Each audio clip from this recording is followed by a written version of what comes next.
And we're live here at Packard Stadium for ASU Baseball here versus the USC Trojans. I'm Brett Cowett here alongside my co-pilot Cuyler Meade, and welcome to another beautiful night of baseball here in Tempe, Arizona. Cuyler, looks like we got a good matchup here between USC, but so far ASU has been struggling the last few games, except for the last three where Oregon State just got demolished. Yeah, you know, it was a nice bounce back for the Sun Devils, this Tim Esme coach squad. But certainly it's been not the game that not this season, I should say, that we've been expecting out of this ASU team.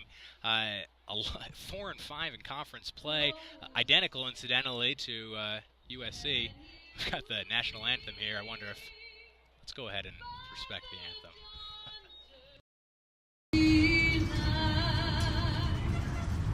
What so proudly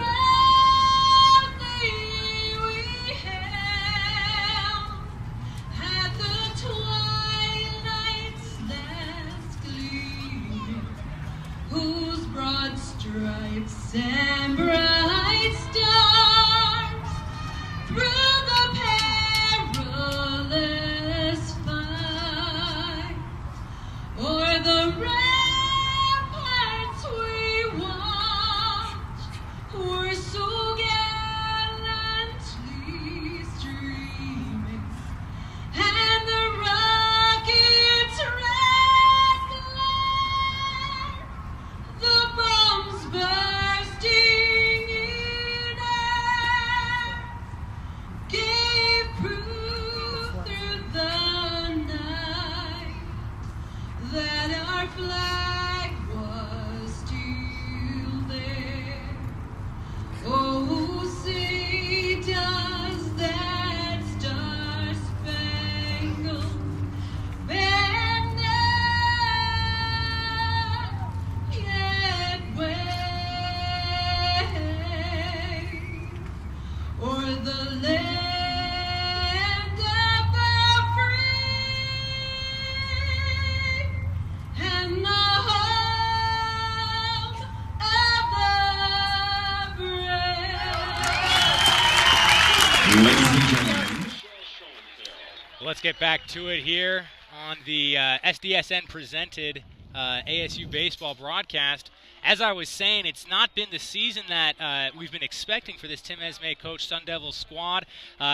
Fallen out of the national top 25 rankings recently after a sweep to Oregon, where really the pitching stood up just fine. No game where the Sun Devils gave up any more than 4 runs, but it was the bats surprisingly having a hard time getting going.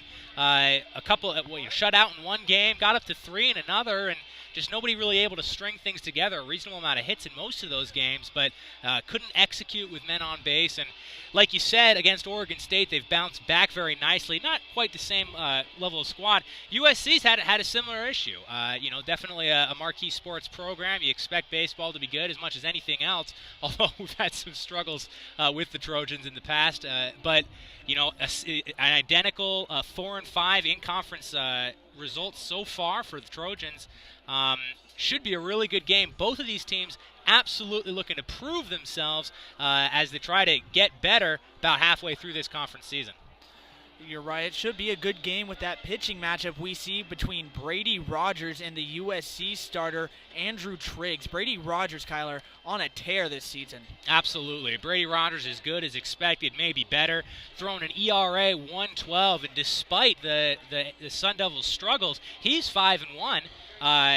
Most of these losses, if they're happening on his watch, are going to bullpen guys. But in general, like I said, 1.12 ERA really doesn't get much better than that. And in the Pac-12, which is a pretty darn decent baseball conference, he's been pitching exactly as well, if not better than expected. Look for him to get on the mound and keep throwing strikes like he always does. And the Sun Devils will take the field. Cuyler, who do we have in the lineup for the Sun Devils tonight? Well, the Sun Devils, of course, we've got Brady Rogers on the hill, and then third to first, we've got Drew Stankiewicz, Devin Marrero at short, Joey DeMichael at second base, and Abe Ruiz down at first, and then, of course, catching for Rogers will be Max Rossiter. Out in the outfield, we've got James McDonald in left, Andrew Applin, the 1,000 fielding percentage man in center, and Casey Kaufman all the way over in right field. But we're looking for a pretty exciting game here. This is one of the best fielding squads, definitely in the Pac-12, maybe in the nation. When you've got guys like Applin and Ferreirae and DeMichael playing the way they've been playing. Stankiewicz, of course, prone to some errors, and so we'll hope to see a little bit better there. They keep him in the game because he's an excellent hitter. So hopefully looking for a little bit of an improvement. He's a young man. He's got a lot of improving to go. But out in the field, it's a formidable squad, to be sure. That's right. And with USC, their starting pitcher, Andrew Triggs, is the workhorse of the USC pitching staff.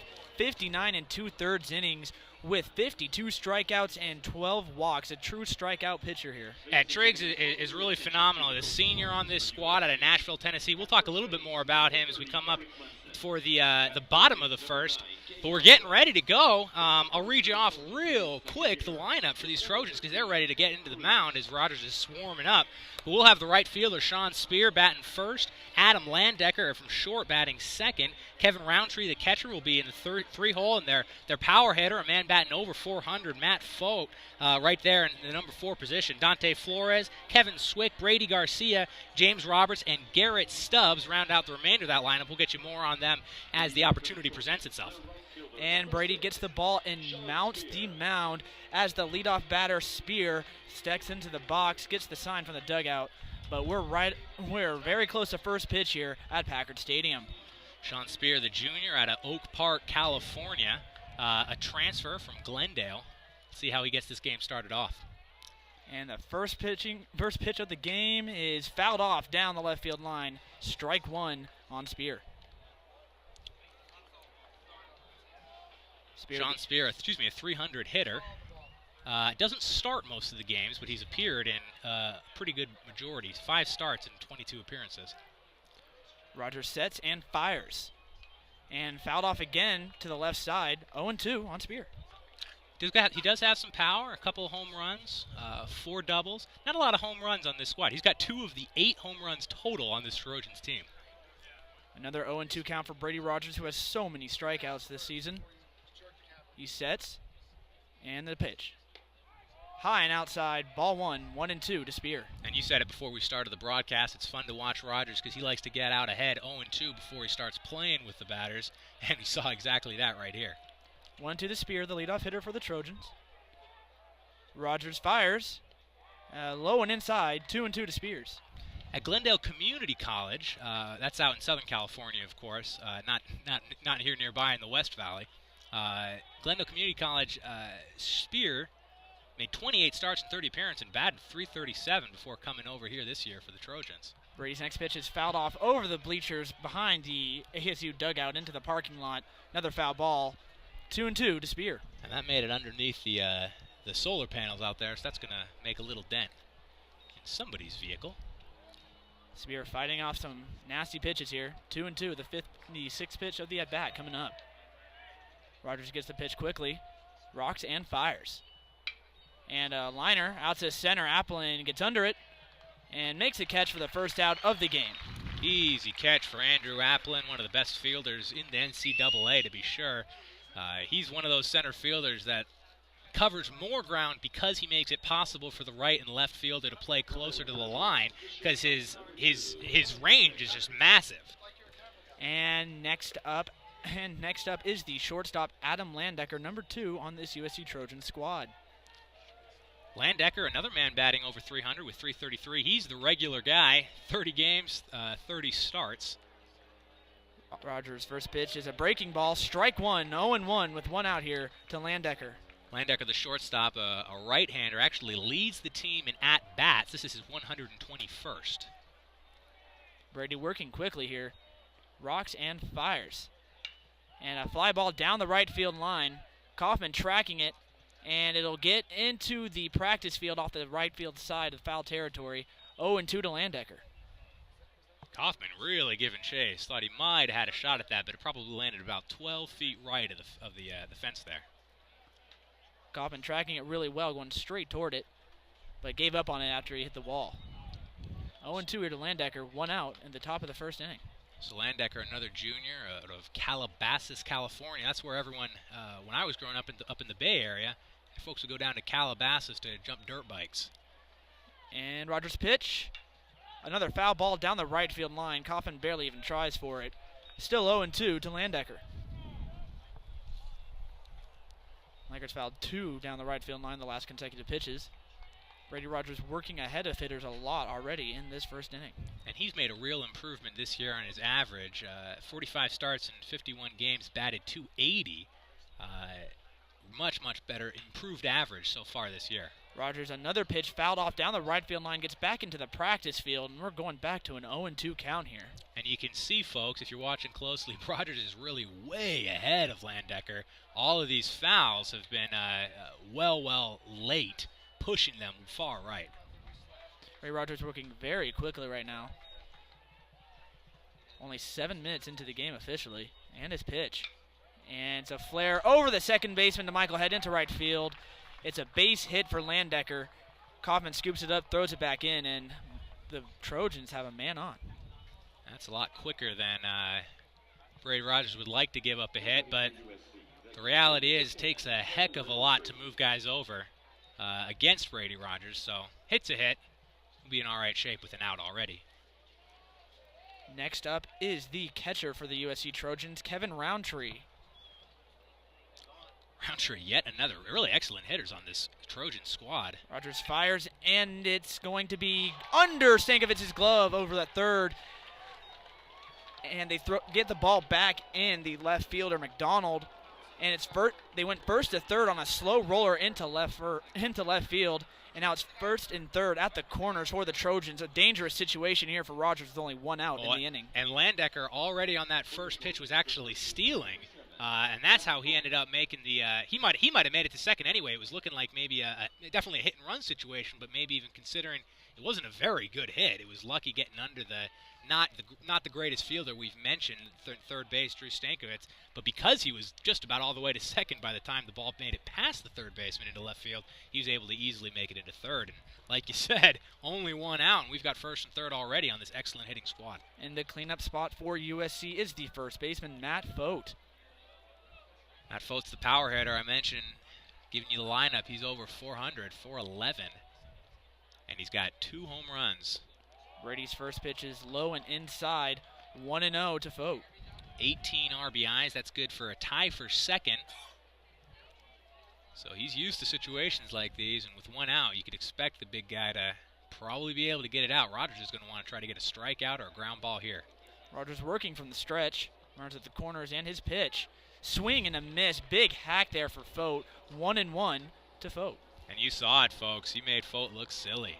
That was the exact pitch he wanted to throw, and Fote was sitting on something else. Looked like Fote was sitting on fastball there, and he just got way out in front of it. 1-1 to Fote, one out here in the top of the first. Trojans on first and third. Brady gets the sign, checks the runners, and the pitch. It's caught by DeMichael on a liner. A good safe out there for Brady Rogers, and 2 outs here in the top of the inning, trying to get rid of that threat. Beautiful move by the second baseman, DeMichael, moving over. You saw it to his left very quickly to catch that low on the fly. It would have been a catch either way, most likely, unless he misplayed it, of course. But very, very good, good reaction speed. There was a pretty good amount of speed on that ball coming off the bat. And next up is the left fielder, Flores. The first pitch to Flores, low and inside, ball 1. Flores, like just about anybody else in this Trojan lineup, hitting over 300 as well, 316. Hasn't had a ton of at-bats. He hasn't started as many games as some of these guys, with 57. But he's a guy with 4 doubles, 3 triples. He's got some speed and reasonable power. Rogers fires. Low and outside, 2-0 here to Flores. And it looks like he might be trying to be a little more careful than he needs to be, but he's still got a couple of pitches to play with here. Rogers working quickly, known for his speed on the mound here. His pace is remarkable. And the pitch. Off speed on the outside corner, misses. 3-0 here to Flores, and the crowd is not liking it at all. And that's Joe Burleson, the home base umpire. This Sun Devil crowd is known for getting into it when necessary with the ump. But that was a close one. Other umps might have given that one to him. 3-0 pitch to Flores is a strike. 3-1 here to Flores. 2 outs in the inning. USC runners at the corners. Flores is a freshman out of Norwalk, California, went to St. John Bosco. Lefty. Brady sets and steps over to third and steps over to first. Gets him back at the bag. Stankovet's not even covering Landecker at third. And actually, I should correct that. He bats left, throws right, which I've always been told is indicative of a true right-hander. Brady fires, and it's grounded right side. Ruiz has it. He'll run to the bag, and that'll be the third out of the inning. Brady Rogers escapes a runners on the corners jam, and we'll be right back here for the bottom of the first. You're listening to ASU Baseball presented by Sun Devil Sports Night. Nice.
And we're back here with ASU Baseball presented by SDSN. And you've joined us in the bottom of the first. ASU and USC tied so far 0-0.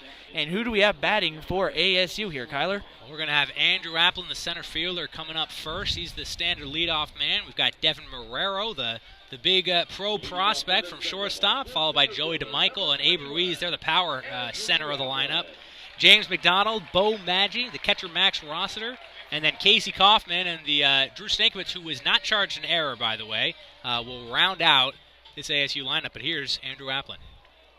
And Triggs, with his first pitch of the day, is low and inside for a strike. Hit the bottom of the strike zone there. 0-1 here to Applin in the bottom of the first.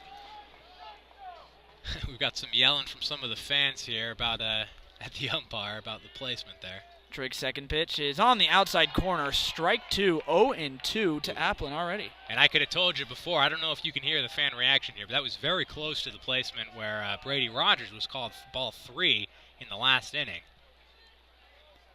Triggs sets. Does his three-quarter delivery and fires. And Applin has a single up the middle. The center fielder Stubbs races over to get it and throws it back in. And we have a leadoff hit, and the leadoff runner is on for the Sun Devils. Very nice shot from Triggs. Waited for the pitch he wanted and just laced it directly over the rubber of the mound and over again to second base.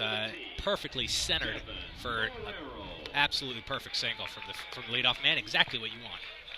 And next up is ASU's very own shortstop, Devin Marrero. Marrero steps into the box, gets set. Triggs working from the stretch here now. Checks over on Applin at first quick. And he throws over. Applin dives back. And safe.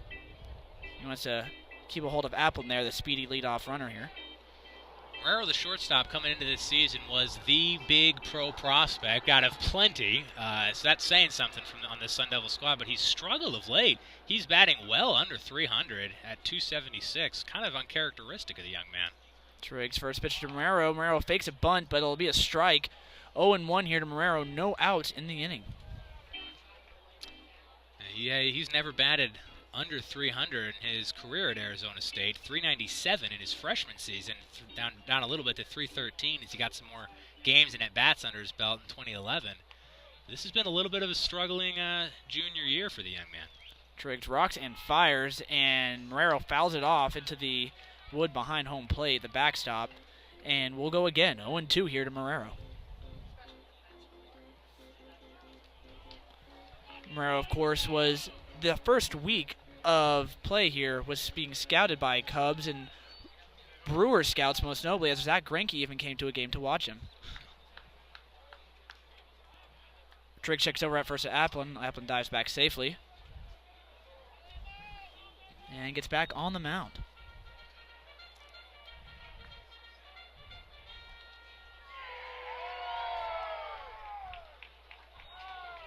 Triggs taking a while to get the pitch from the catcher here.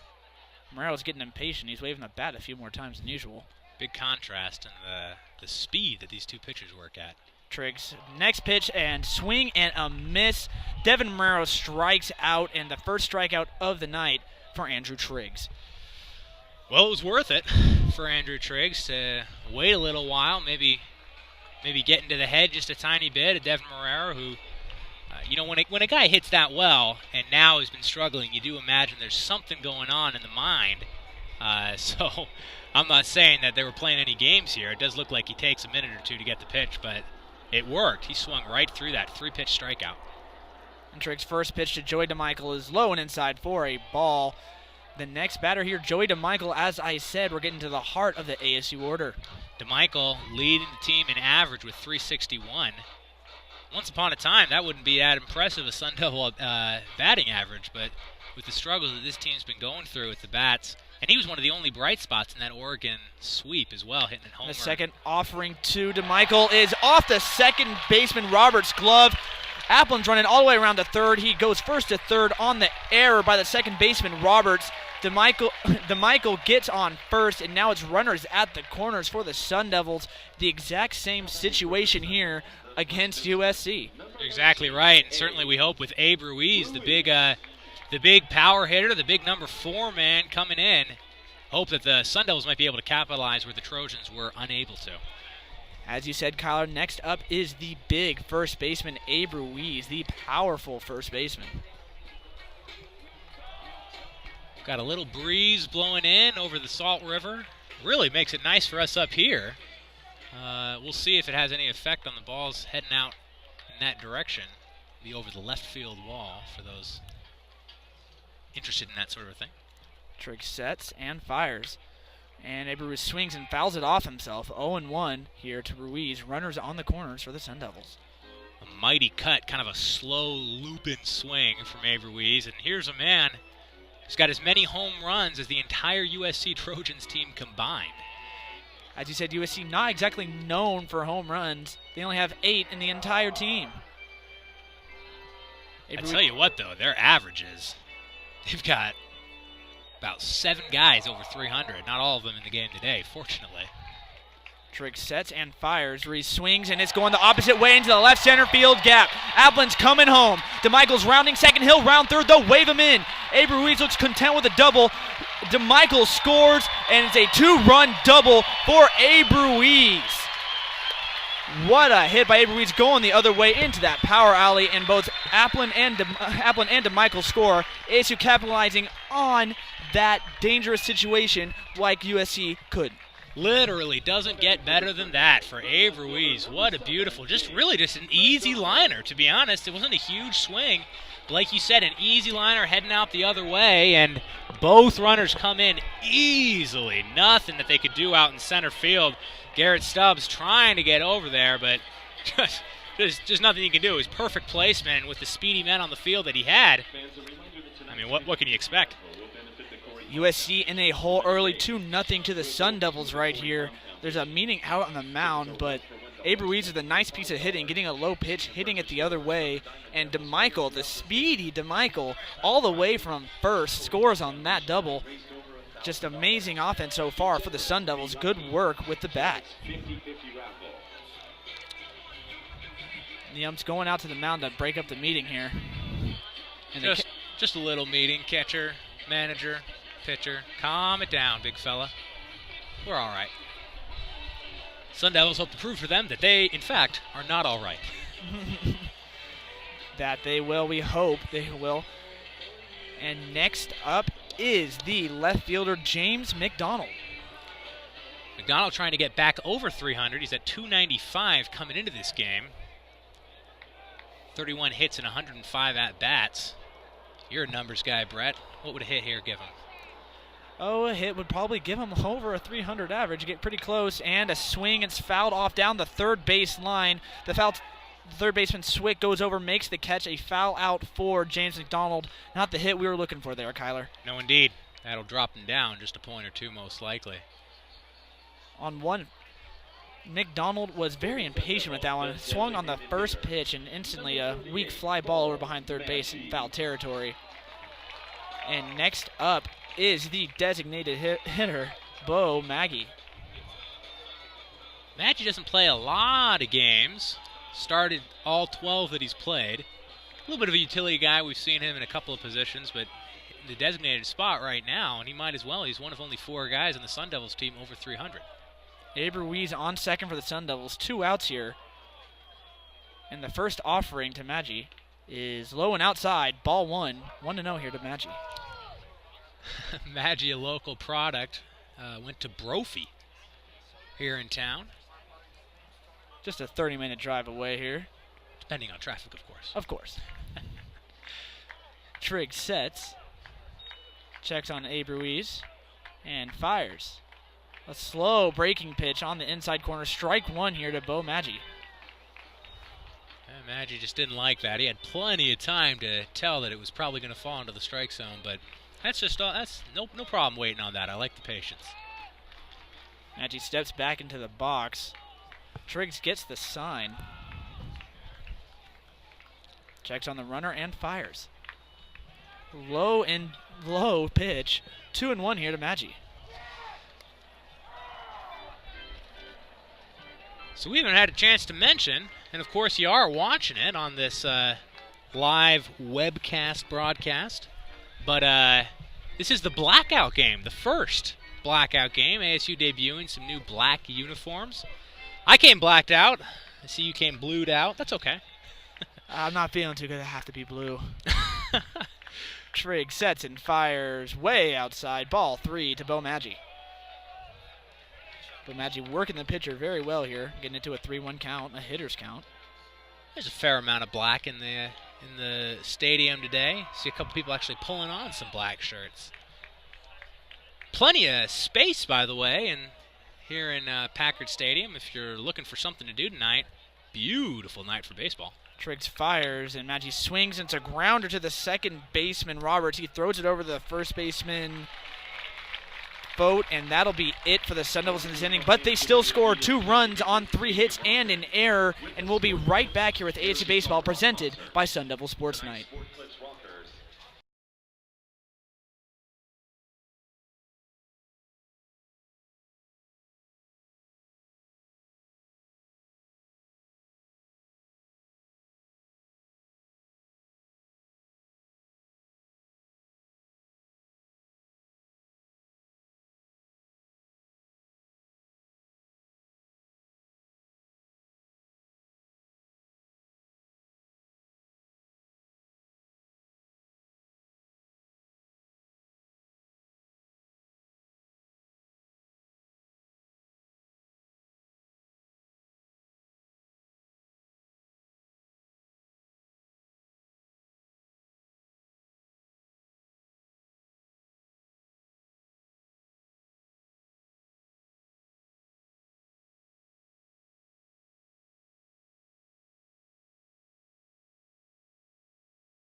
He can hear you.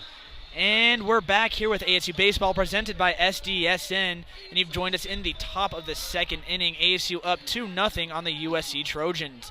And leading off the inning for the Trojans is the third baseman, Kevin Swick. Steps into the box, gets set against Brady Rogers here. He's working quickly. And the first pitch, high and outside, ball 1 to Swick. Nice piece of hitting for the Sun Devils last inning. Abe Ruiz able to drive in a couple of runs. 2-0, as you mentioned. But even still, with only one out, there was a man in scoring position left on. Couldn't advance. Brady Rogers' second pitch is a breaking ball down the middle of the plate. Gets him looking there. 1-1 here to Swick. So Swick, a sophomore out of La Canada, California. The next pitch to Swick is another breaking pitch. Strike 2, 1-2 here to Swick. Brady Rogers getting ahead of hitters once again. I'm going to try to only say this one time per batter for this Trojan squad because they're almost all the same. But here's another guy hitting over 300 with a 308 average. 1 home run, one of the 8. This is a hit for average team, to be sure. Last pitch from Rogers was high and outside. 2-2 here to Swick. No outs here in the top of the second. Swick with the second most at-bats behind, we mentioned, Adam Landecker in the first inning. And the next pitch is a swing and a miss. Strike 3 on Swick. Brady Rogers gets his first strikeout of the day. Nice pitch. Swick was it was all placement on that, it looked like, from here. Swick was way out elsewhere, swinging where the ball was not. Next up is the designated hitter for these USC Trojans, Brandon Garcia. And Brady Rogers' first offering to him is low and inside for a ball, 1-0 with 1 out. Now here's an aberration. Brandon Garcia bats under 300, Brett. 292 average. He does have 2 home runs, so on this Trojan squad, that makes you a power hitter. And the next pitch to Brandon Garcia, a strike on the outside corner, 1-1 with 1 out here to Garcia. He's a senior, played quite a bit in his junior season, and he's an interesting member of this team. He plays some pitcher as he swung through that offering for the second strike. He plays some pitcher as well. Brandon Garcia all over the place. Plays some pitcher, plays a little bit out in the field as well, and here he is at the DH. Rogers' fourth pitch to him is high and outside for a ball. Rogers had to jump out of his squat there. 2-2 here to Garcia. And you'll see that in college ball. You got guys that can do a few things, and they're not being forced to specialize quite the same way as you are when you get to the majors. Rogers rocks and fires, and a swing and a miss. Strike 3. It hits the dirt, and Rogers will throw it over to Ruiz for the out. Another strikeout for Brady Rogers. He looks like he's settling in the second inning. Yeah, Garcia really gave chase over to first, seeing if he could make something happen. Got to respect the young man for running it out. The roster, no problem throwing him out at first. Next up is the second baseman, James Roberts, who committed an error that led to a unearned run for the pitcher, Andrew Triggs, on the bottom of the first inning. And he grounds it over to the shortstop, Ferreirae, on the first pitch. He throws it across the diamond to Ruiz, who catches it high and tags him coming down. Great move by Ruiz, and that'll be it for the top of the second. You're watching ASU Baseball, presented by SDSN. Nice play.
And we're back with ASU Baseball presented by Sun Devils Sports Night. And you joined us in the bottom of the second, ASU up 2-0 with Max Rossiter, the catcher, leading off the inning. Triggs sets and fires. The first offering is a strike on the outside corner, 0-1 to Rossiter. Rossiter, the primary catcher for these ASU Sun Devils. Yeah, they move around that catcher position a bit. So here's a guy there's a called strike 2 from Triggs. But here's a guy that bats .295. A hit or two here might push him over that 300 mark. Triggs being very patient on the mound, but now he rocks and fires. And a liner past the third baseman Swick, and Rossiter's got himself a base hit. Left fielder throws it back in quick, and Rossiter is now safe on first.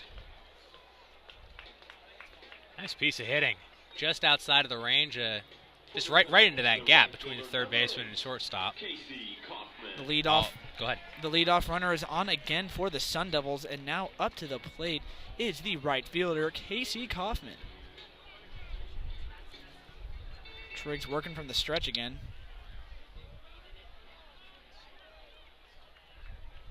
And the first pitch, Kaufman shows bunt but pulls back.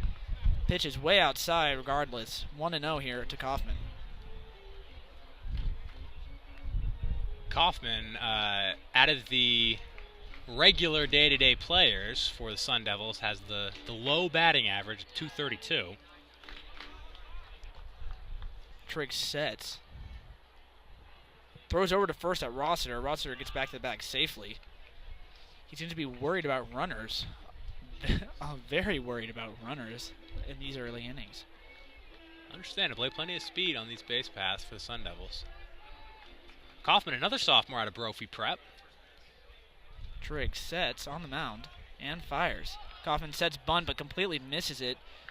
But it's fouled off, actually. Excuse me, it was fouled off. Hit the catcher's padding. And that'll be a strike. 1-1 here to Kaufman. Kaufman, this is his first real season. His freshman season last year was only in 3 games as a pinch hitter.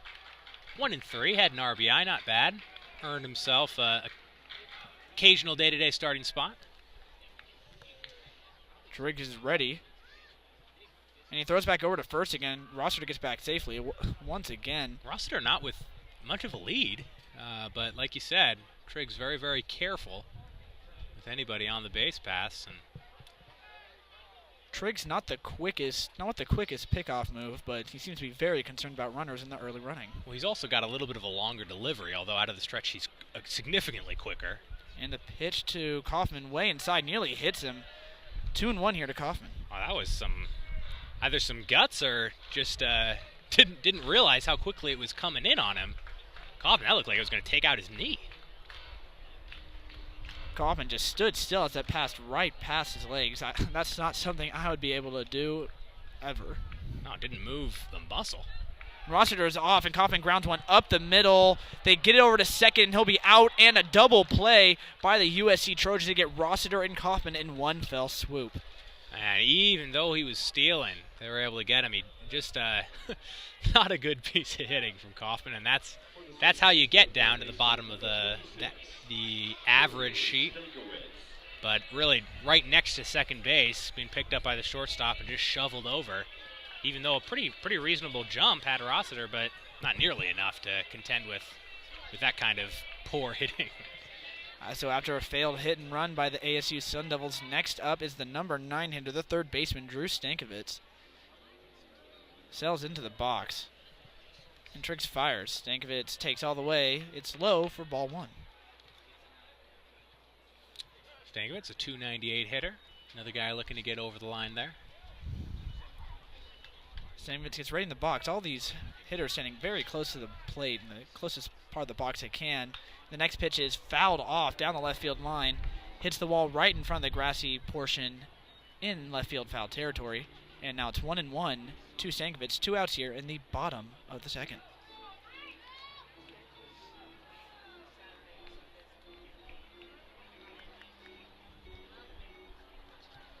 Triggs taking his time now with no runners on base, but he rocks and fires. Stankiewicz takes that next pitch, and it's 2-1 with 2 outs here in the bottom of the second.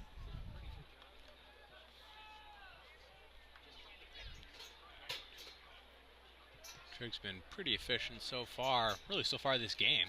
This will be his 27th pitch. And it's a swing and a miss by Stankiewicz, 2-2 with 2 outs here.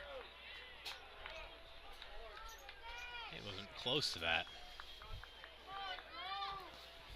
Okay, calls of "Come on, Drew" from the peanut gallery here. Triggs has the sign, fires, and Stankiewicz will line it down the left field line, just about 5 feet foul. And we'll go again, 2-2 with 2 outs here in the bottom of the second. Stankiewicz, a freshman, hometown product here out of Gilbert, Arizona. Went to Gilbert High, in fact. His father, Andy Stankiewicz, played 7 seasons in the majors for Brett's favorite team, the New York Yankees, for a while. Ugh. Just kidding. Triggs rocks and fires. Low and outside. Stankiewicz had great plate discipline to take that pitch. Full count here to Stankiewicz, 2 outs in the inning. This will be Triggs' 30th pitch of the game. Stankiewicz, teammate of Nathaniel Causey, another Sun Devil not in the game today. Stankiewicz lines one down the left field line, just fair. It rolls into the side. The left fielder Flores cannot get it. Stankiewicz is round in second. He tries for third, but he holds up, and Stankiewicz has a two-out double here in the bottom of the second, and the top of the order coming up for the Sun Devils. I can't believe he didn't make it to third on that, and I didn't look as he was heading down first. Maybe he thought it was foul. That ball not only was literally on the line, so can't get much farther away from the left fielder Flores, but he overran it. He missed it and had to run back into the corner along the dirt. I can't imagine what could have happened. You know, he held up right around the shortstop position coming back. An excellent job by Flores getting it back in as quickly as he did. And honestly, I don't think it was a bad move holding up, because he may have been thrown out at third despite literally a perfect hit for a triple. But second base is second base. And up for the second time today, Andrew Applin. The first pitch to him from Triggs is a ball, 1-0 to Applin. Stankiewicz on second here with 2 outs in the inning. Applin 1 for 1 so far. Had that single right over the center of the diamond, and did end up scoring off the bat of Abe Ruiz later in the first inning. The second offering from Triggs is also low and outside. 2-0 here to Applin. Nante Flores trying to cover that ball by Stankiewicz, crashing into one of the gates way down by the bullpen. It's still somewhat dented over there. No one's fixing it. Triggs sets on the mound. Checks Stankiewicz twice and fires to the plate. And a breaking ball. Strike one here to Applin. 2-1 is the count. Applin, a guy with 13 RBIs on the season so far. Not approaching some of the other fellows that have people on base more often, like DeMichael, but nice for a leadoff hitter to have that many opportunities to bat men in. Let's see if we can do here. Triggs, another offering to the plate. A ball, 3-1 here. A hitter's count to Andrew Applin. 2 outs in the inning. Stankiewicz in scoring position on second. He's got a couple of home runs as well. Good for equal to a quarter of the Trojans' home runs as a team this entire season. Triggs keeps checking on Stankiewicz and then fires to the plate. Applin takes all the way, barely moves his bat. Full count here to Andrew Applin. Stankiewicz will be off on contact. Correct me if I'm wrong, Brett. I think this is the first time we've made it to full count with Triggs here. Not that it's that far into the game, but Triggs not a guy that has a lot of walks. 12 walks so far coming into this game. Triggs fires to the plate. Andrew Applin swings and fouls it off himself.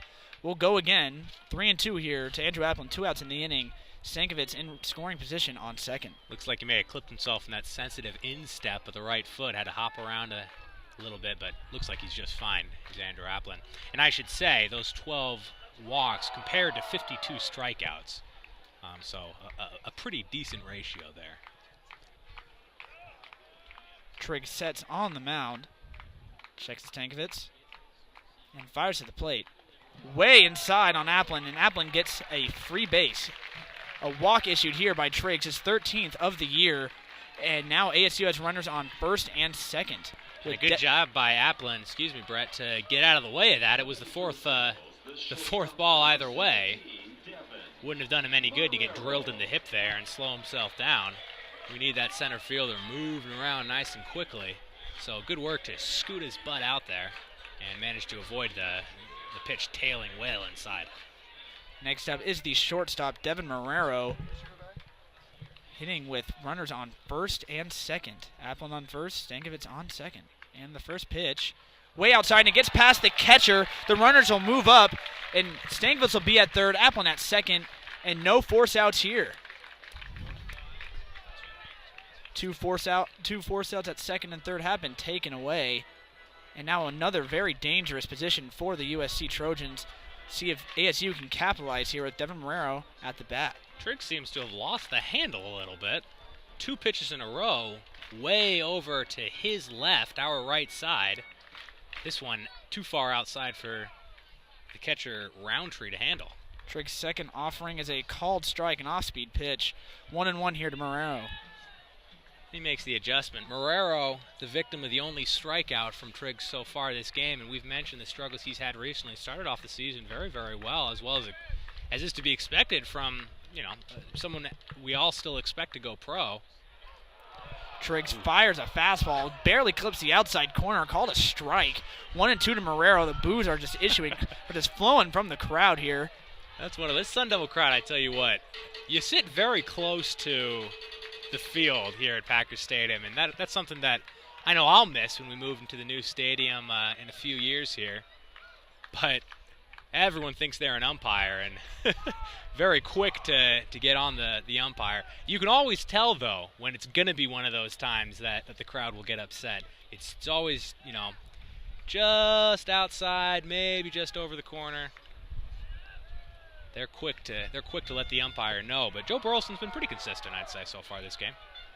The next pitch from Triggs was one in the dirt, a ball. 2-2 to Marrero, 2 outs here.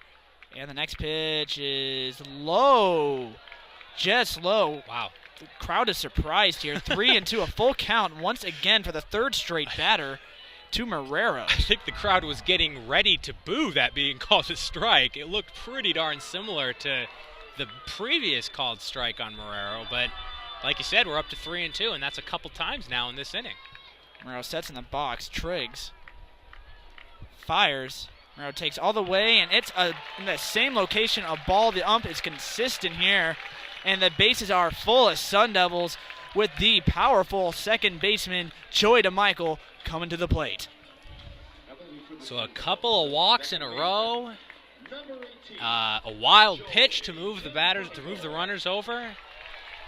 That's erases the significance of the double, of course, by Stankiewicz. He would have been standing there either way with just a walk or a single, but either way, bases full for the big man, the only man that you could ask for. Joey DeMichael, the .361 hitter. Great opportunity to add to his RBI total today. Triggs fires, and Joey DeMichael lines one down the right field line. Foul. Ooh, and it bounced off a kid down there in the grass. He's not having it. I think he's all right. Man, looks like a young fella. Oh, no. The ball hit him. He froze for a second and fell to the ground. He's back up and walking around. Good to know he's all right. DeMichael was ready to gobble that one up. He had a pretty good eye on it. Just got out a little in front of it. But he's looking for his 33rd, maybe 34th RBI. Oh. DeMichael, Baltimore chopped to the second baseman, and that'll be it for the bottom of the second. ASU squanders a major opportunity there. Joey DeMichael grounds out, and ASU is still up 2-0.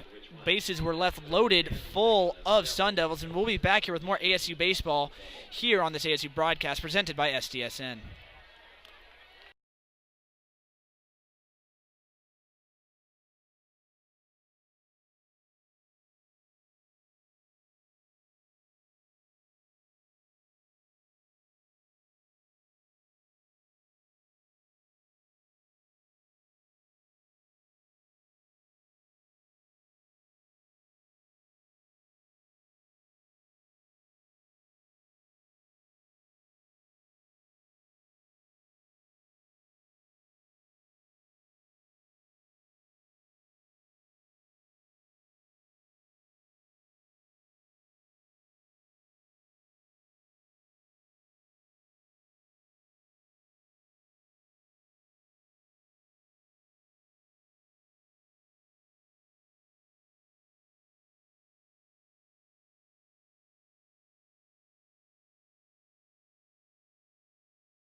And we're back here with ASU Baseball presented by SDSN.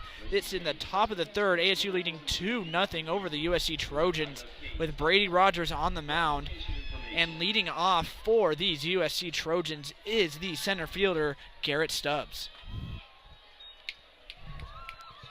And the first offering is a ground ball over to Michael. He gets it over to Ruiz quickly. And 1 pitch, 1 out here for Brady Rogers. Brady Rogers working efficiently already. That was his 31st pitch. And he gets back on the mound for the next batter, who's batting for the second time today, the right fielder, Sean Spear. Sean Spear flew out. A nice, easy, what do they call it, a can of corn to the center fielder, Applin, last inning. The first offering to Spear is a strike on the outside corner. He faked bunt, but it caught the outside, and 0-1 here to Spear. And excuse me, I should say his last at-bat, which was actually in the first inning. We strive for accuracy here, Brett. We do. That doesn't mean we'll always get it. The third pitch to Spear, off-speed pitch on the inside corner, called strike 0-2 to Sean Spear. Spear was right at 300, although actually that was rounding up from the 10,000th position. He was 30 at-bats with 9 hits. Whoa, what just happened? Well, the next pitch to Sean Spear was in the dirt for a ball, and both Rossiter and the umpire are trying to give a ball back. Rossiter threw a hard one, which Rogers caught, but the umpire just threw a looper, and Brady Rogers running out of the way. Doesn't want to get bruised, hurt, whatever. I don't think I've ever seen that. That's certainly a first for many baseball fans here. So Joe Burleson trying to get back into it here. That was a little novelty for you here, folks. Rogers sets and fires. And a ball. Brady Rogers already pissed. He nearly tried to peg him. And now a close call here. Well, I think this crowd felt they were owed a strike call. Joe Burleson not in the mood. Not in the mood for makeups. So 2-2 with an out. Rogers fires again, a swing and a miss. Strike 3. Brady Rogers comes back from that and he gets a strikeout after that near miss of a peg in there from Joe Burleson.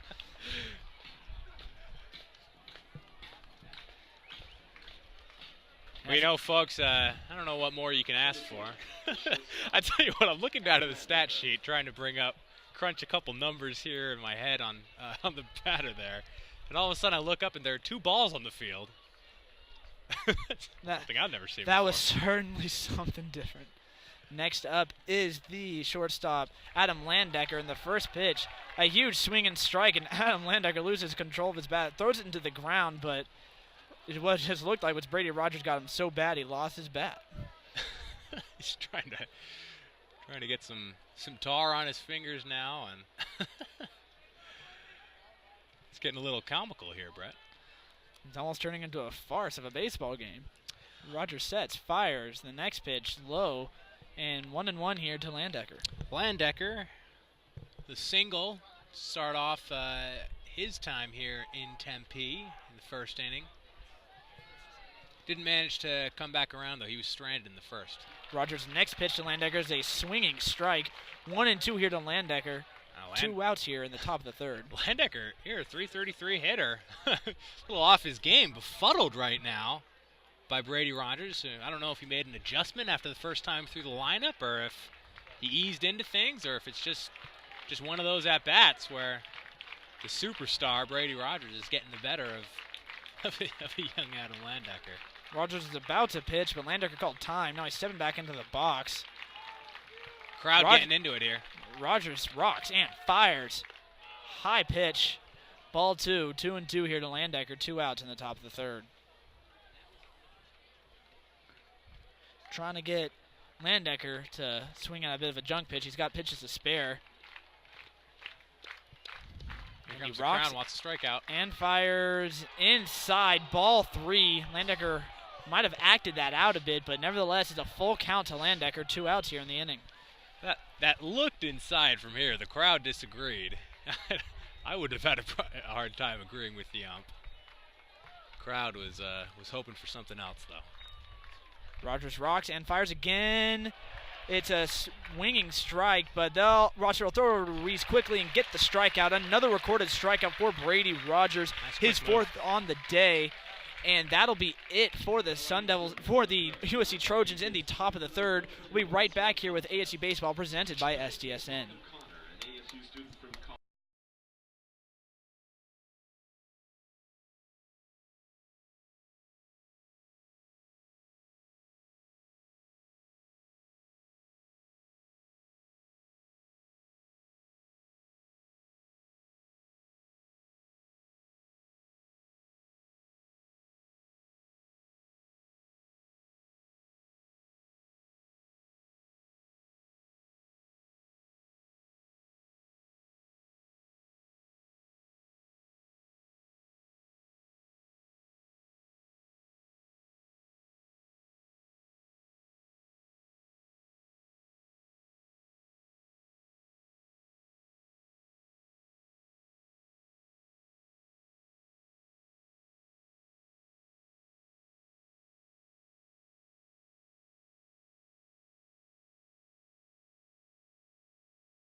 And we're back with ASU Baseball here presented by SDSN. You've joined us in the bottom of the third, ASU up 2-0. And leading off for the Sun Devils is the powerful first baseman, Abe Ruiz. And the first pitch, Ruiz inside, ball one. Ruiz able to do in the first inning what Joey DeMichael failed to do in the second. And that was get men in, I should say, once they were in scoring position. DeMichael, a very disappointing ground out to end that second inning. Triggs fires, and the pitch in the inside again, but catches the corner. Called strike, 1-1 to Abe Ruiz. That's how you end up with the cleanup man coming up with nobody on base. Triggs trying to get his pace back here. He rocks and fires. Ruiz, a big hack, swing and a miss, strike two, 1-2 to Ruiz. Abe Ruiz not exactly Mr. Bat Speed. He's got a long swing, but plenty of power behind it, and it's done pretty well for him so far this year. Triggs sets and fires. Ruiz swings a hard grounder to the second baseman. He throws it over, and that'll be the first out of the inning for the USC Trojans. Pretty good contact on that, but literally directly at the second baseman. Didn't have to move a foot. Just put his glove between his legs and picked it up. So, one away for Andrew Triggs. And next up is the left fielder, James McDonald. Second at-bat of the day. I think McDonald so far has the best intro music. The first pitch is low and inside for a ball, 1-0 to McDonald. That was Triggs' 50th pitch of the night. McDonald in his first at-bat in the first inning came up with an out, and Abe Ruiz on second after clearing the bases, and wasn't able to get anything done. Flew out to the third baseman, foul territory. Pretty decent play by Kevin Swick to get over there. It was kind of moving around. You could tell he wasn't quite tracking it correctly, but nonetheless, it was high enough for him to get under there easily. The third pitch to McDonald is a strike. The second pitch was inside and in the dirt again, so now it's 2-1 to McDonald here with one out in the inning. Sun Devils already with 5 hits racked up against Andrew Triggs. Triggs fires, and a swing and a miss. He couldn't catch up to that inside fastball. 2-2 to James McDonald. That was way inside, or at least it ended up way inside. He would have really had to inside out it if he wanted to get a... It was pretty low as well. Really just not a good pitch to swing at. He was fooled by the pitcher Triggs. Triggs trying to, as we said earlier, get back into his own pace, taking his sweet time out in their mound. And he rocks and fires. And another inside pitch that McDonald just bites on. Swing and a miss, a swinging strikeout for Andrew Triggs, and that'll be his second of the day. Almost identical pitch there. Completely fooled McDonald's 2 times in a row to get the strikeout there.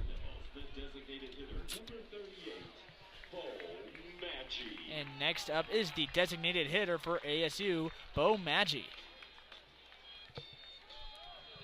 Maggi, another culprit, leaving men on base last inning, or excuse me, his last at-bat in the first inning.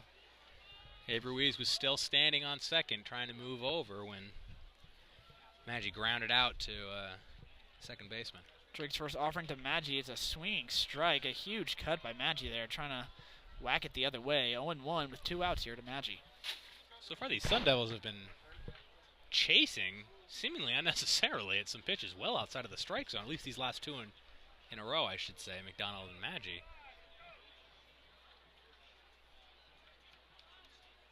Triggs getting set quicker than usual now. Fires to the plate. And it looks like it was down the middle, a strike 2 to Bo Maggi. And Triggs' delivery is a little shy, even a little lower than 3/4. So sometimes can be a little difficult for these left-handed hitters. You know, you think, you know, the guys that go closer to the sidearm, it's difficult for the folks batting from the same side. But, oh my. And Bo Maggi with a check swing, but the third base umpire calls him out on that. It's another strikeout for Andrew Triggs, and we'll be right back here with ASU Baseball presented by SDSN.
And we're back with ASU Baseball presented by SDSN. You joined us in the top of the 4th inning. And leading off for the USC Trojans is the catcher, Kevin Roundtree. Got a little Fortunate Son, CCR playing here. Kevin Roundtree steps into the box. Rogers working at his brisk pace, fires away. The first pitch is a strike, 0-1 to Roundtree. Rogers is one of those pitchers that you just love to watch pitch. His delivery is just like poetry, you know, just watch him, the shrug, the wind, the hold, and then just the explosion. And that one, of course, a little ball on the outside. An off-speed pitch there by Rogers, 1-1 to Roundtree. Roundtree, 1 for 1 so far, had a single in the first inning. Roundtree lifts one out to left field, and it drops right in front of McDonald for a base hit. The USC Trojans have a lead runner on with no outs here in the top of the 4th inning. So McDonald playing it safe, which you can't entirely blame a guy for. But man, I tell you what, looked like he could have given a little more chase. Andrew Applin would have had that for sure. Andrew Applin, as you said, probably would have, but James McDonald can't cover as much ground as Applin, and that'll fall in for a hit. Next up is the first baseman, Matt Vogt, for the second time tonight. And Rogers working from the stretch already in this inning. Sets and fires. Looked like a slider off the plate. 1-0 here to Vogt. Vote the big guy, 2 homers, 4.11 average we mentioned, but in the first inning lined out and failed to move guys over. He had men on first and third, wasn't able to capitalize on the opportunity. Rogers checking on Roundtree at first, taking a while. And the calls time.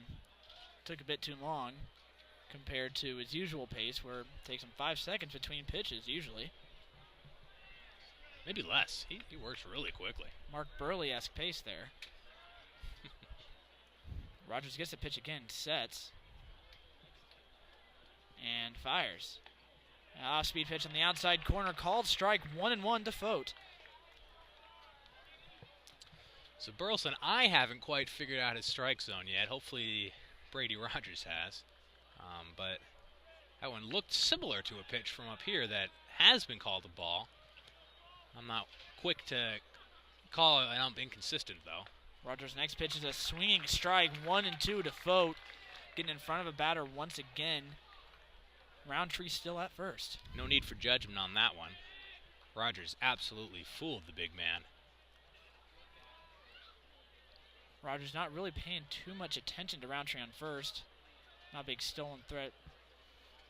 And Fote lines one way off in right field foul territory, past the bleachers and almost at the other side of the practice field over there over there behind the bleachers. Just a massive shot.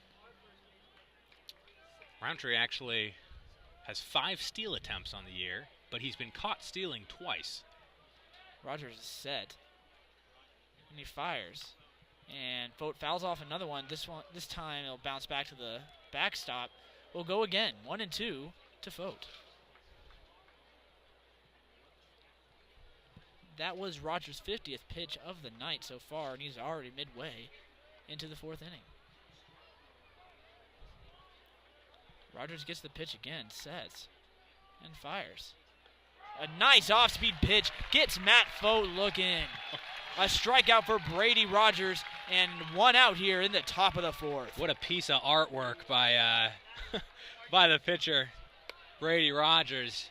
That thing took about a second to get from the pitcher's hand to the catcher's glove, just floating around before falling in for a strike. Matt Fote just didn't know what to do with it. Too much time to think about it, I think. Next up is the left fielder for the Trojans, Dante Flores. One of those pitches where you think it's moving so slowly, it can't possibly make it all the way here without getting low. Rogers' first offering doesn't come just yet. Time's called by Flores. They'll step out, get the sign back from the dugout. Taking a bit of a while to get a sign to just swing a bat here. And he gets back into the box. Rogers' first pitch is outside for a ball, 1-0. 1 out here in the top of the 4th with Flores at the bat. Flores looking over again. Looking into the dugout, not looking over to either the on-field coaches. Some serious strategery going on here, Brett. Yes, there is, and Rogers finally throws over to first, where Roundtree was not having a huge lead there, but still a check. He gets back safely. Ruiz gets it back to Rogers, and he'll stare down the catcher Rossiter for the sign. Brett, I'm struggling writing a backwards K. I know it's a problem with all of us here it's now, really Cuyler. difficult. You have to be an artist. And the next pitch to Flores is a nice breaking ball strike, 1-1 with 1 out here in the top of the 4th. My first 2 attempts looked like some kind of childish hieroglyphics. Mine are still scribbles, so I have to I wish they had tracing lines to know these baseball diamonds on the scorebook I had. We need these Trojans to stop swinging so that we can get more practice at it. Rogers checks on Roundtree again. He gets back to first. And Flores still looking in. Is the call changing every pitch? Or is he checking everybody's face in the dugout, see if they're happy or not? I can't tell. It's 1-1.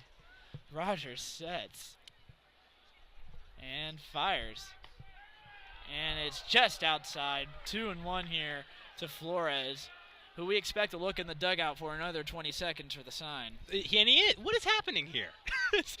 Is this some kind of bizarre mind game? I've never seen something like this. Is he forgetting the sign every time? This is very bizarre. I mean, unless they're changing his instructions on every pitch. Here And we a go. swing and a miss, and it's a strike him out, throw him out. A nice double play. Rogers gets a strikeout. Rosser with a strong throw over to Marrero, gets Roundtree stealing, and now 2 outs here in the top of the 4th. And that was only strike 2. It feels like it should have been a strikeout, Yeah, Brad. I don't was- blame you for that.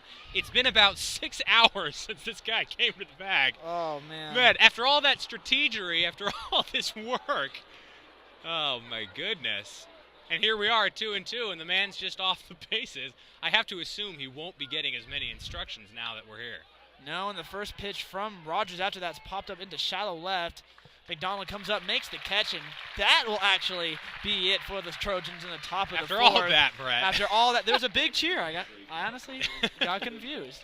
And we'll be back here with ASU Baseball presented by Sun Devils Sports Night.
And we're back with ASU Baseball presented by Sun Devils Sports Night. You've joined us in the bottom of the 4th inning.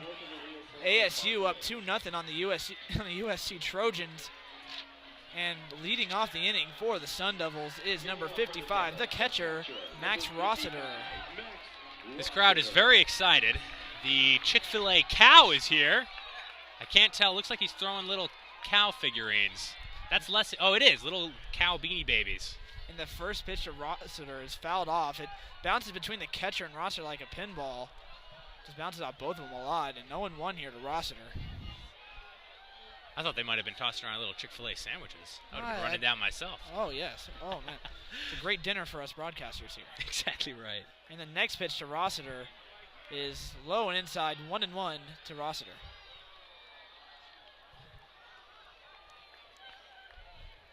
So he gets back into the box here.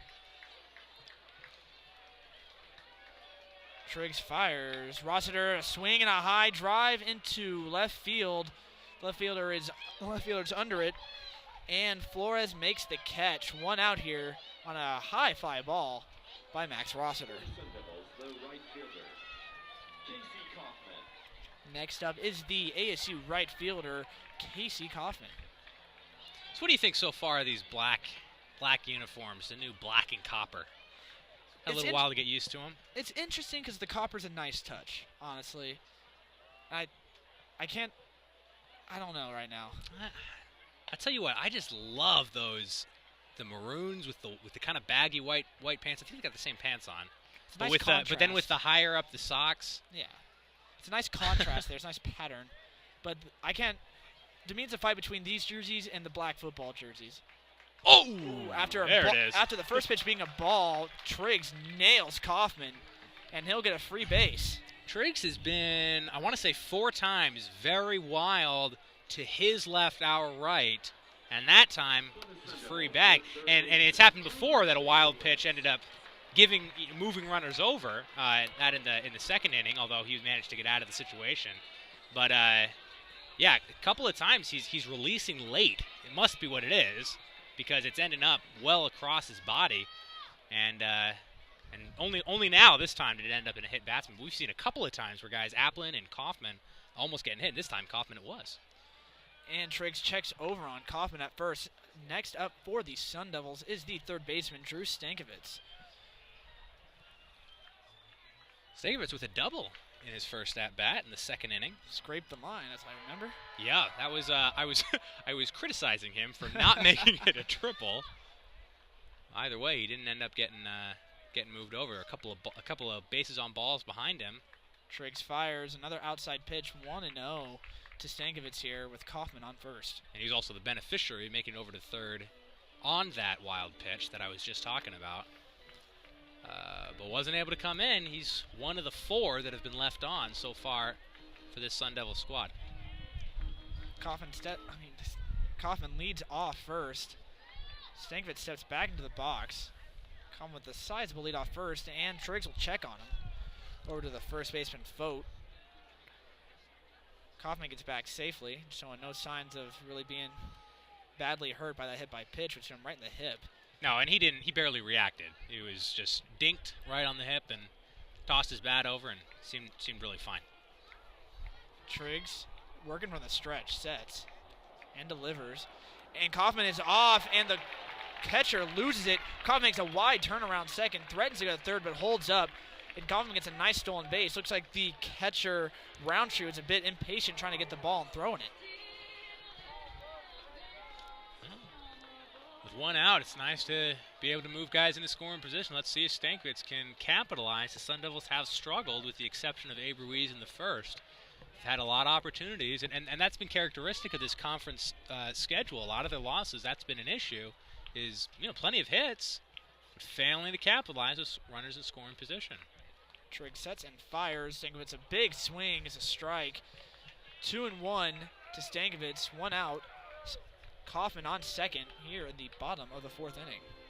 Really seems like some of these Sun Devils are having a hard time picking up the ball out of Triggs' hand. They're swinging at pitches as if they have no idea where they're coming from or where they're ending up. And I was criticizing Triggs for being kind of wild on the right side of the bag there, but he's gotten 2 strikeouts over there. A nice off-speed pitch by Triggs, and that'll be a called strike. 2-2 here to Stankiewicz.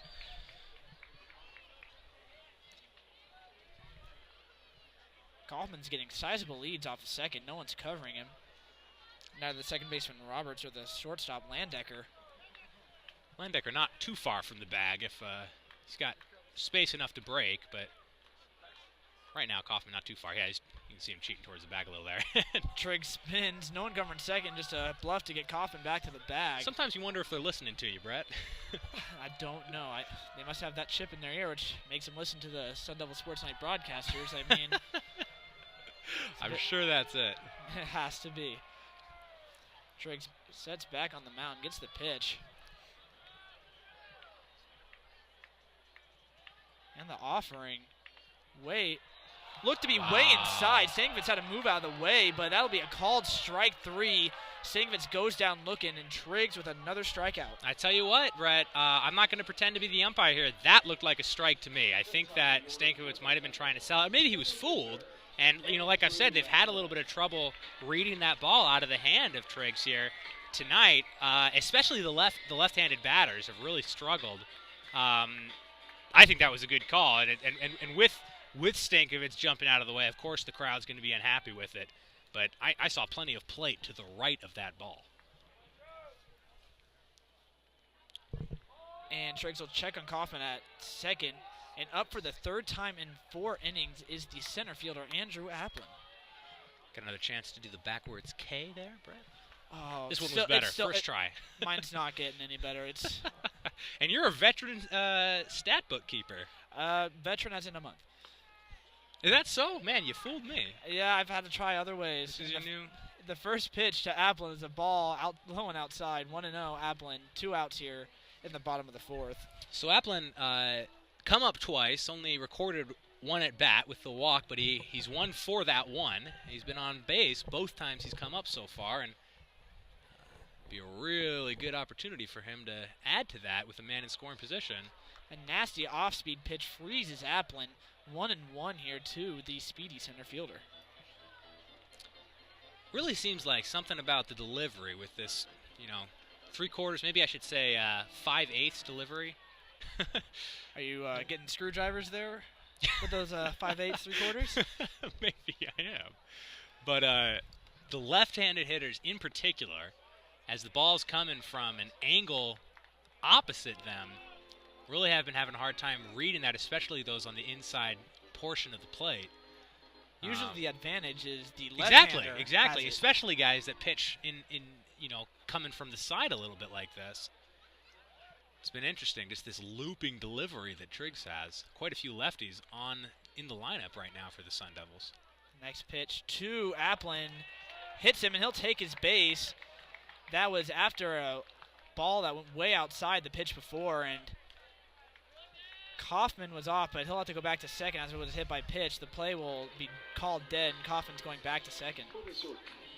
And that's the rescue run, is coming in. Now he's hit 2 lefties, almost hit 2 others, although I think actually both of the players that were almost hit, Kaufman and Applin, have now been hit. That's bizarre. I wonder how often that happens. Seems like he's gunning for these 2 kids. Or just trying for the inside. It's like, hopefully it's not a Ubaldo Jimenez situation. He just wantonly hates everybody. You're right. I shouldn't say he's gunning. We have no reason to believe. In the first pitch to the new batter, Devin Marrero, is a strike. 0-1 here to the shortstop. Or as Trey Lanthier would say, Ubaldo Jimenez. Jimenez, yes. Still very hard to find his name on those license plates in the souvenir stores. I have that problem too. Cuyler, C-U-Y. That's difficult. Mine's getting more common, I hope. Brett? Oh, yeah. Yeah. Plenty of Bretts. The second pitch to Devin Marrero, it's a same type of pitch, but farther outside. 1-1 here. 2 outs in the bottom of the 4th. Marrero's still without a hit in this game, though he got on base in the second on balls, but struck out in the first. One of 4 strikeouts for Andrew Triggs so far today. Triggs sets and fires way inside. Marrero with just nerves of steel that nearly clipped his thighs. 2-1 here to Marrero. 2 outs in the bottom of the 4th. ASU with runners on first and second. On second is Kaufman. On first is Applin. Both got on by way of being hit by a pitch. Oh. The umpire is walking over to the ASU dugout to talk to something. What's going on here? Now the crowd's getting into it. Looked like he was motioning. Man, I wish we had some lip readers on this team. It looked like it might have been one of the coaches was unhappy about how close these pitches have been to the batters. That could be. But yeah, quite a few words from Joe Burleson. Triggs sets and fires. Devin Marrero with a Baltimore chop over to the first baseman Fote. Triggs is over to first in time, and that'll be the 3rd out for the Sun Devils. They leave 2 on. However, the ASU is still up 2-0 over USC. And you're listening to... here we go. And there might be a confrontation. Stick with us. Stick with us right here. There might be a confrontation from the ASU dugout between the umpire and some of the coaches. Crowd is booing vehemently. All right. He brought the card out of his pocket, too. Interesting. We'll see what we can find out, but we'll let you go as the grounds crew comes out for a little bit of sweeping and the teams switch fields. You're listening to ASU Baseball presented by Sun Devil Sports Night.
And we're back here with ASU Baseball, presented by Sun Devil Sports Night. It's the top of the 5th. ASU up 2-0 over the USC Trojans. And leading off for the Trojans at the top of this inning is Kevin Swick, the third baseman. The first pitch to Kevin Swick is a off-speed pitch called strike. Well, that's the second pitch, excuse me. The first one was a ball, 1-1 here to Kevin Swick. Rogers been very efficient since that first inning when he allowed. Oh, here we go. And a pop-up by Swick goes over into right field. Kaufman gets under it and makes the catch on that can of corn. 1 out here in the top of the fifth. So as I was saying, after allowing a couple of hits in the first inning for a total of 5 batters, he hasn't seen more than 3 batters since, despite a hit from Roundtree in the last inning. Ended up getting thrown out on the steal attempt. So it's been, about as close to perfect as you get for Brady Rogers so far since that first. And the next batter, number 14, Brandon Garcia, fouls one off into the grassy knoll out in the left field bleacher area. And that'll be strike 1 on Garcia. 1 out, 0-1 in the top of the fifth. And hopefully our cameras caught it, but that was a bad piece of fielding from that gentleman out there. Brought his glove. Have to respect him for that, but let the ball get over his head. You know what it is he came in on it, and it was difficult for him to back up as it carried out against, well, really with the wind, which has kind of changed directions a little bit, actually. Now heading out directly over the center field fence. It was coming in over the left field, and now is heading out towards Rural Avenue over the center field fence, really right into that intersection of Rio Salado and Rural Road, I should say. Rogers' second pitch to Garcia is inside for ball. His third pitch is lined down the first base line past the glove of Abe Ruiz. Looks like Garcia's going to head for second. Kaufman bobbles the ball a bit, and he won't be able to get Garcia. He had a good chance if he hadn't bobbled the ball, and Garcia has a double here with 1 out at the top of the fifth. Man, look at the arm on Kaufman, though, to get it over so quickly, way over in the corner. He might have had him. You're right. That's an impressive arm. I haven't seen that yet out of Kaufman. He completely overthrew the cutoff man, just straight to Marrero, who was covering second. And next up is the second baseman, James Roberts. And continue what you were saying there, Cuyler. Oh, about that cannon. Oh yeah.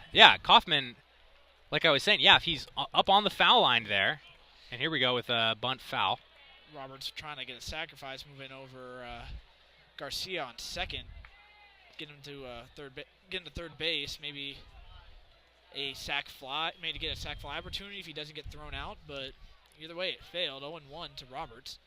Yeah. So past the over on the foul line in right field, kind of past the bullpen area, so to speak, for the visitors. Bobbles it, but then just hurls it across the entire right field, getting it right into second base. And Rogers' next pitch to James Roberts is lined to the left field. McDonald is over. Here comes Garcia home. They might just get him, and he's out by a mile. No, they're calling him safe. I think that he lost the ball. Max Rossiter, the throw from left field, James McDonald, phenomenal. Made it to the cutoff man and then whipped in well in time. Really unadvised move turning third. He was thrown out by a mile, but it looked like just a little bit offline from the cutoff man, and Rossiter may have lost the ball. It's hard to tell exactly what happened, but for some reason Rogers was on the ground. Either way, that ended up being a single, and we've got a run in. These two corner outfielders, Kaufman and McDonald, showing just ridiculous cannons on their arms. And next up is Garrett Stubbs, and the first pitch to him is low and outside for ball 1. 1-0 with Stubbs, with the second baseman Roberts standing on first with that after that RBI single that scored Garcia. So I've jinxed Rogers here. After hailing his efficiency, 3 ups, 3 down in the second, third, and fourth inning, he's now allowed 2 very, very well-struck balls. So very surprising, to be honest, that Roberts didn't turn and head for second. He had plenty of time. It was hit well enough it might have been a double anyway, but considering it was going to a cutoff man and then home, and then there was some bobbling around with the ball out in front of home plate, I don't know if that's just bad base running, but he probably could have walked over to second in that much time. Rogers checks on Roberts at first. He gets back safely. Rogers doesn't exactly look pleased about that sequence of events that led to USC scoring a run off of just 2 hits, or 3 hits, excuse me. And the pitch to Stubbs. Off speed on the outside corner, kept him frozen there. 1-1 to Stubbs. And it'll be an earned run, but based on his earned run average, it should be the only one today. We'll see. With only 1 out, a man on still. Here we are, the bottom third of the lineup has been able to get some. I was going to get some wood on the ball, but it's been get some tin on the ball. What do they make those out of? Aluminum? Make some aluminum on the ball? Yeah. Really nice hits from Garcia and Roberts. Rogers checks on Roberts, gets back to first, and now he'll throw over again. It's getting a tiny bit closer each time, but Roberts still getting back safely. Rogers with a great move to first. Really quick. But Roberts really isn't leading off that far. Rogers he's moving. He looks like he's moving with a passion there. Throws over Here's again. another. And he's really concerned with Roberts at first.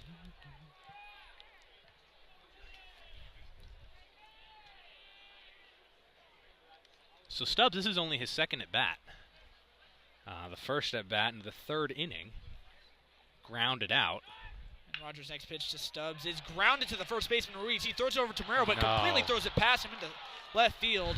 McDonald backs it up, so the runner Roberts at second does not advance. Looks like it'll be an error on Abe Ruiz. And that is a shame, following up a very nice fielding play by Ruiz, going to the ground to pick that ball up out of the dirt. Very nice fielding play, but man, I tell you what, he was looking, I think, for the double play and just released too quickly. And now we're going to have a little talk. I think I can imagine Brady Rogers getting a little frustrated. Some fielding mistakes, whether or not only one of them is being called an error, of course, not an error with the throw home, but some fielding mistakes not being appropriately executed, and we've got a little bit of frustration here. As you said, the mistakes. Rossiter not scooping up the ball when he had Garcia out by a mile if he had in his glove, and Ruiz just throwing one wild sidearm out into left field. McDonald had to scoop it up, and now first and second here for the Trojans. And this is where all those missed opportunities for ASU could come back to bite them. And I think that's a smart move from manager Tim Esme, taking a little walk out, getting the infield in as well around this pitcher. And, you know, he's been pitching for a long time. We like to call him a veteran, but he's still a very young man. And frustration can get to you when some things like this start going down. Crucial for this Sun Devil team to get wins when Rogers pitches, so can't let this get out of hand. The first pitch from Rogers to Sean Spear is a strike. 0-1 to the right fielder here. 1 out. Trojans on first and second.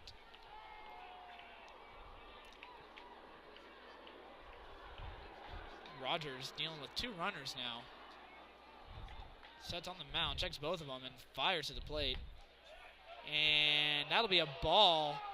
A few parts of the crowd just yelling their frustrations right now. 1-1 to Spear. So Ruiz, and I'm assuming this will be called Ruiz's error. Didn't look like any mistake by the man covering second.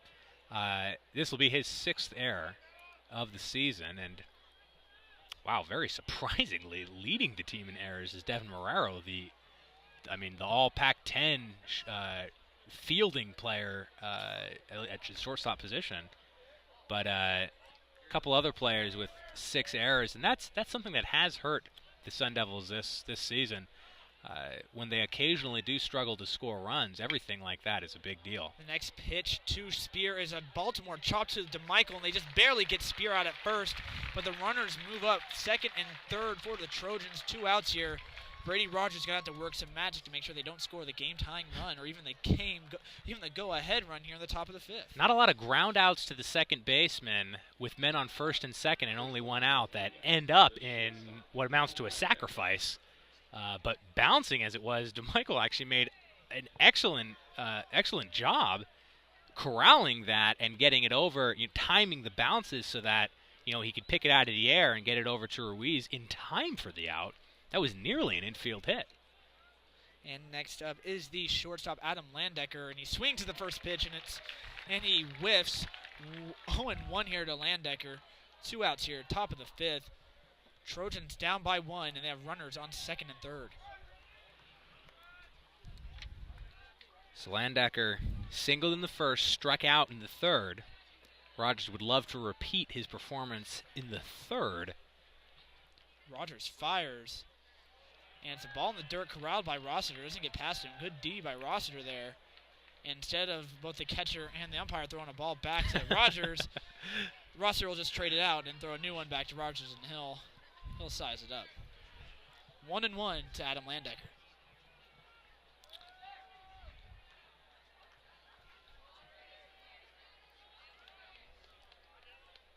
Rogers rocks, fires.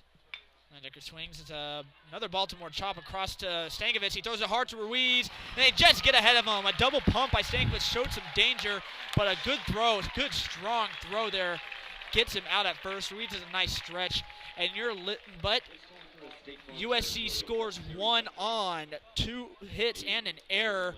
ASU up by only 1 run here. You're listening to ASU Baseball presented by Sun Devil Sports Night. To me.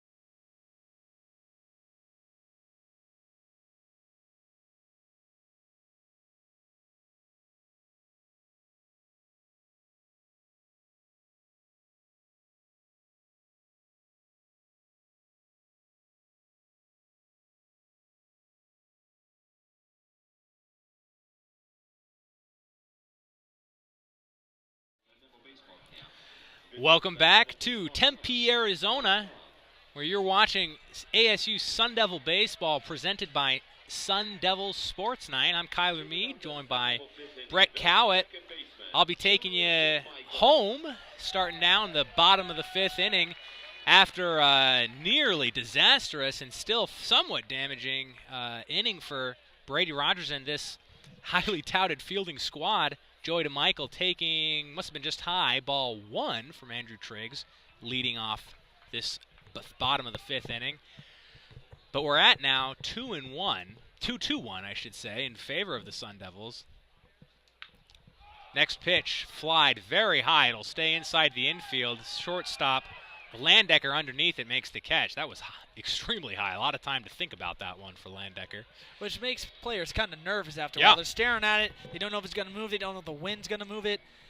And it sometimes gets players, get some nerves into their arms, gets their legs shaking. But Landecker stood under it, got some logs for legs there, made the catch. Exactly right. So Abe Ruiz now, the owner of the only 2 RBIs so far for this Sun Devil squad, standing in, waggling that bat. He changed up his stance slightly since the beginning of this. Oh, and a big swing through.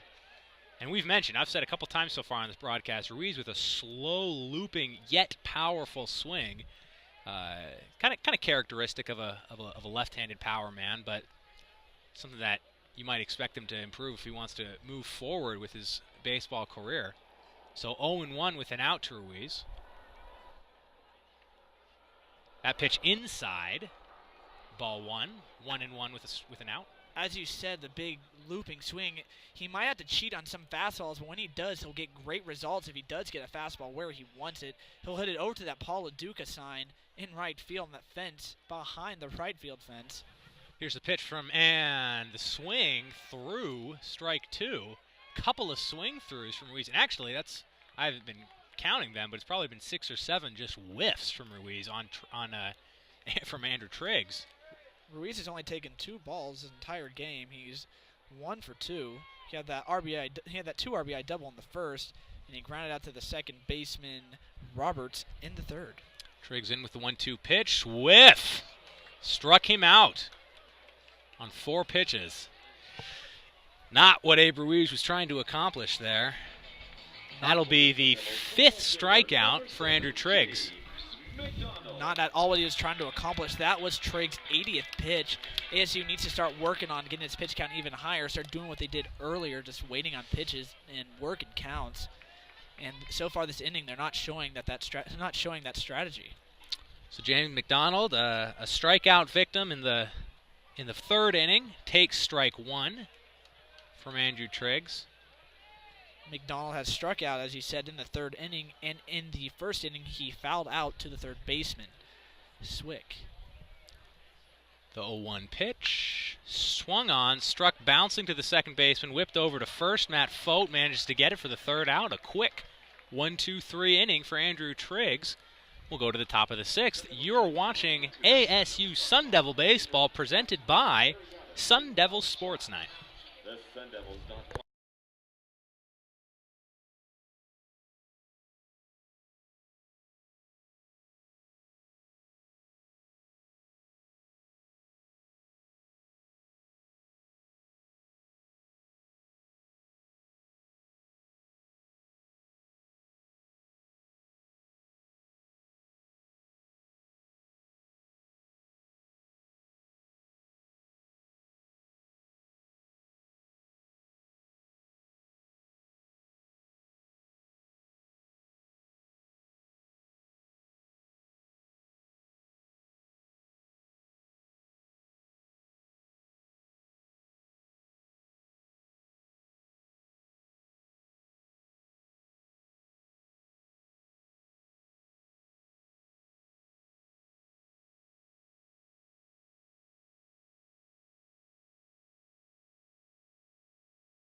Welcome back to Tempe, Packers Stadium.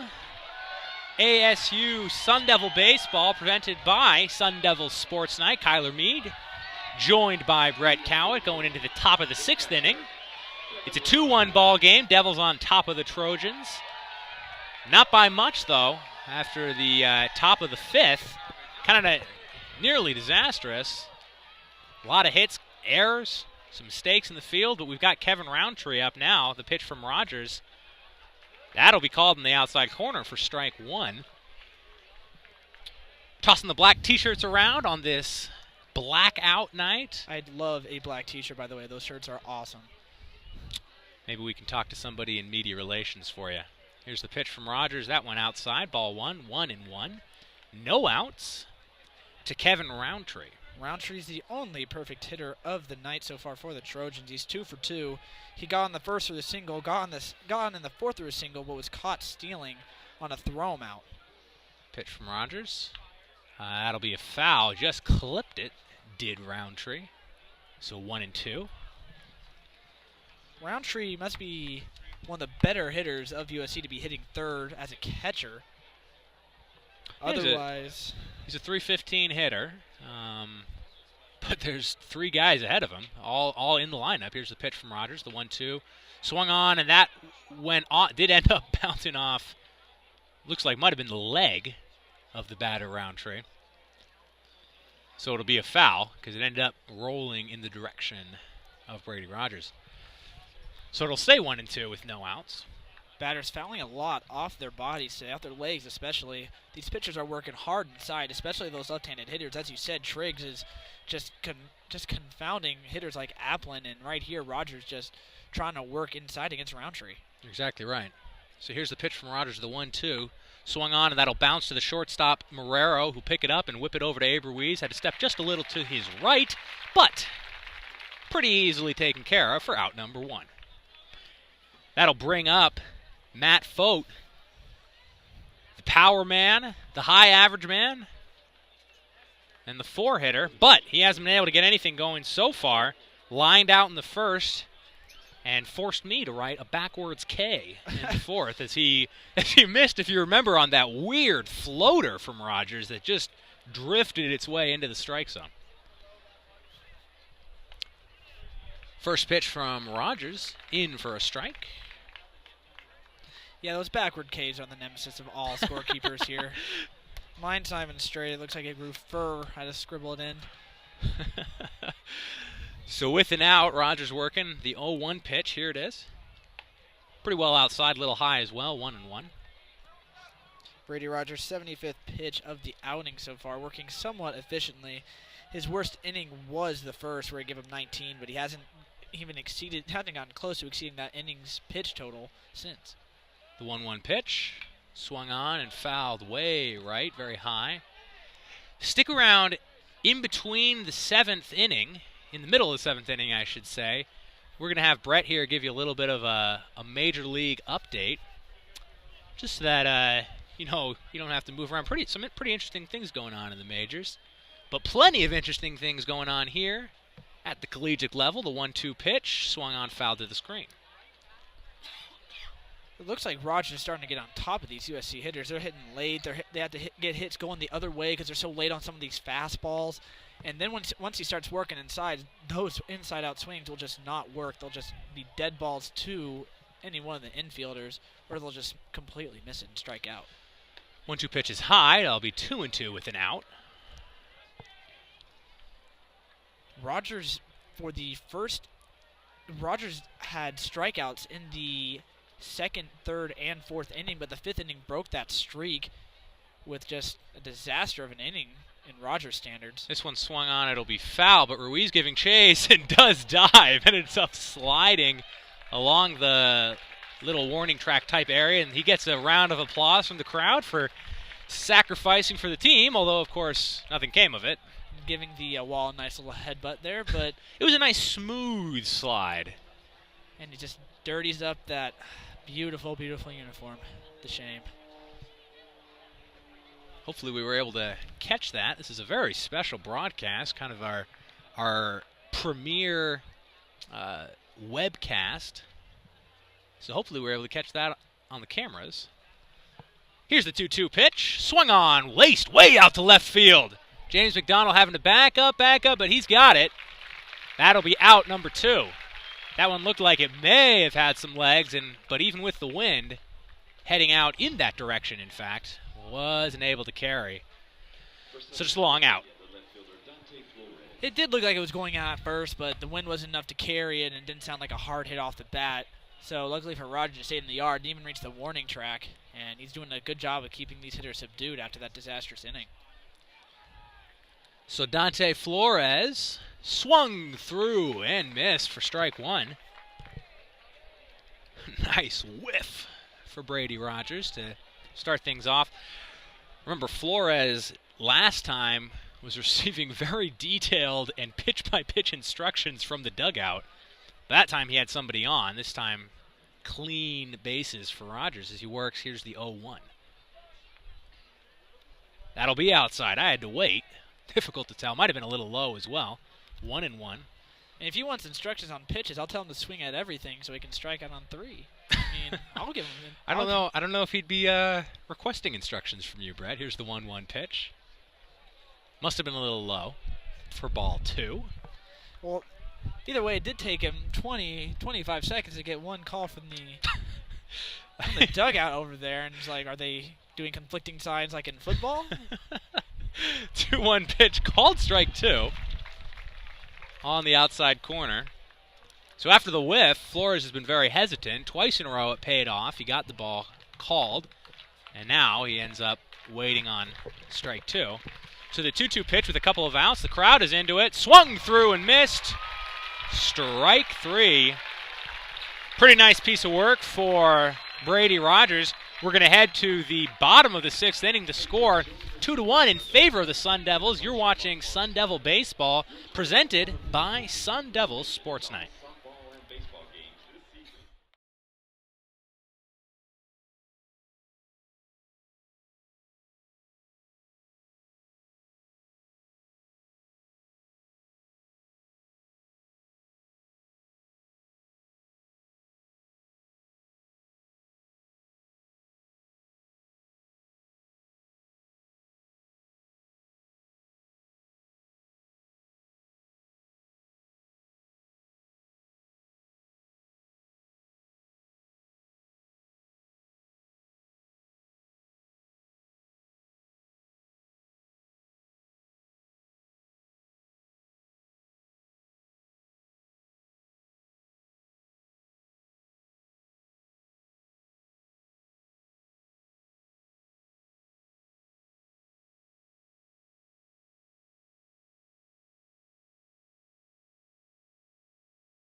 Welcome back to Tempe, Arizona, Packard Stadium. You're watching Sun Devil Baseball, where the Sun Devils are up 2-1 over the USC Trojans. Cuyler Meade joined by Brett Cowett. Heading into the bottom of the 6th inning, it'll be Bo Maggi, the batter, trying to get some things going. There's been a fair amount of hits and a fair amount of base runners on some walks and a couple of hit by pitches with the pitcher Andrew Triggs here, but since the first inning, the Sun Devils have not been able to capitalize, leaving 6 men on. The pitch from Triggs outside, 1-0. Triggs had a relatively short inning last time, only 8 pitches. That's the most efficient he's been this entire game. The 1-0 pitch on that inside corner, strike 1. Maggi waiting on both pitches so far. So far unable to get anything going has been Bo Maggi. 0-2, I should say, with a strikeout. The pitch from Triggs swung on, laced out to center field. The center fielder having a good chase. This might fall in, and it does! The center fielder, Stubbs, diving for it in about, 9-10 inches short. That'll be a single for Bo Maggi. My goodness, the three fielders, shortstop Landecker, left fielder Dante Flores, and center fielder Garrett Stubbs, all converging not much more than a couple of feet away from any of them, just dropping in there to set somebody on for Max Rossiter. Let's see what he can do. Another opportunity for the Sun Devils, and they'd really like a little cushion here, as well as Rogers' pitching. This Trojan squad statistically hits better than they have so far today.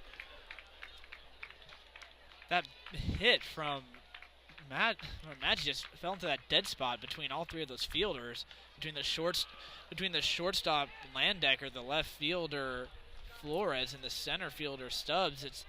None of them could really get to it. All of them were a bit too far away, and Stubbs doesn't have the speed that Applin does. He can't exactly get there as quickly. And Stubbs plays a little catcher, so you assume he's probably not the fastest center fielder here in the Pac-12.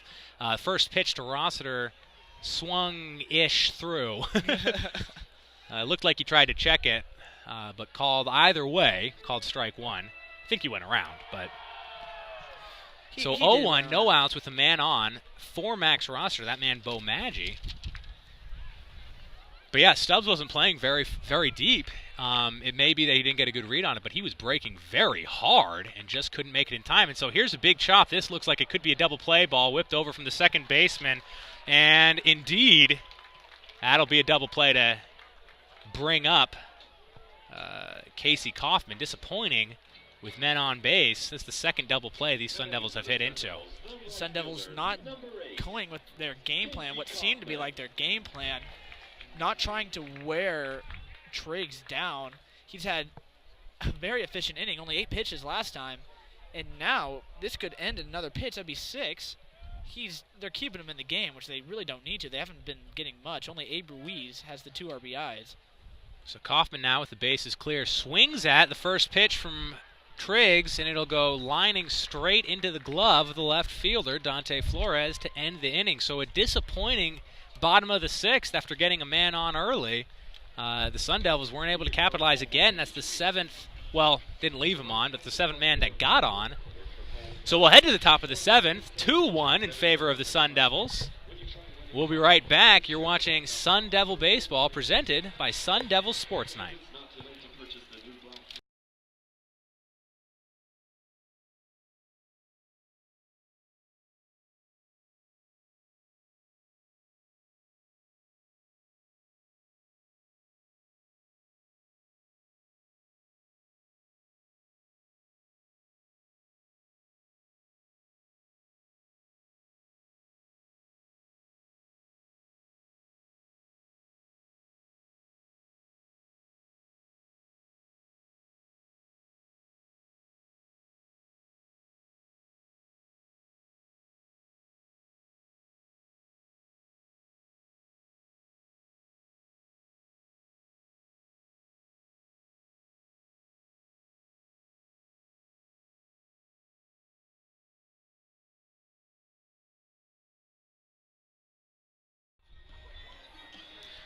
Welcome back to Tempe, Arizona at Packard Stadium. Cuyler Meade joined by Brett Cowett here with this ASU Sun Devil baseball game presented by Sun Devil Sports Night. It's the Devils 2 on top of the Trojans 1 out of USC. Heading in, or starting right now, with the top of the 7th inning.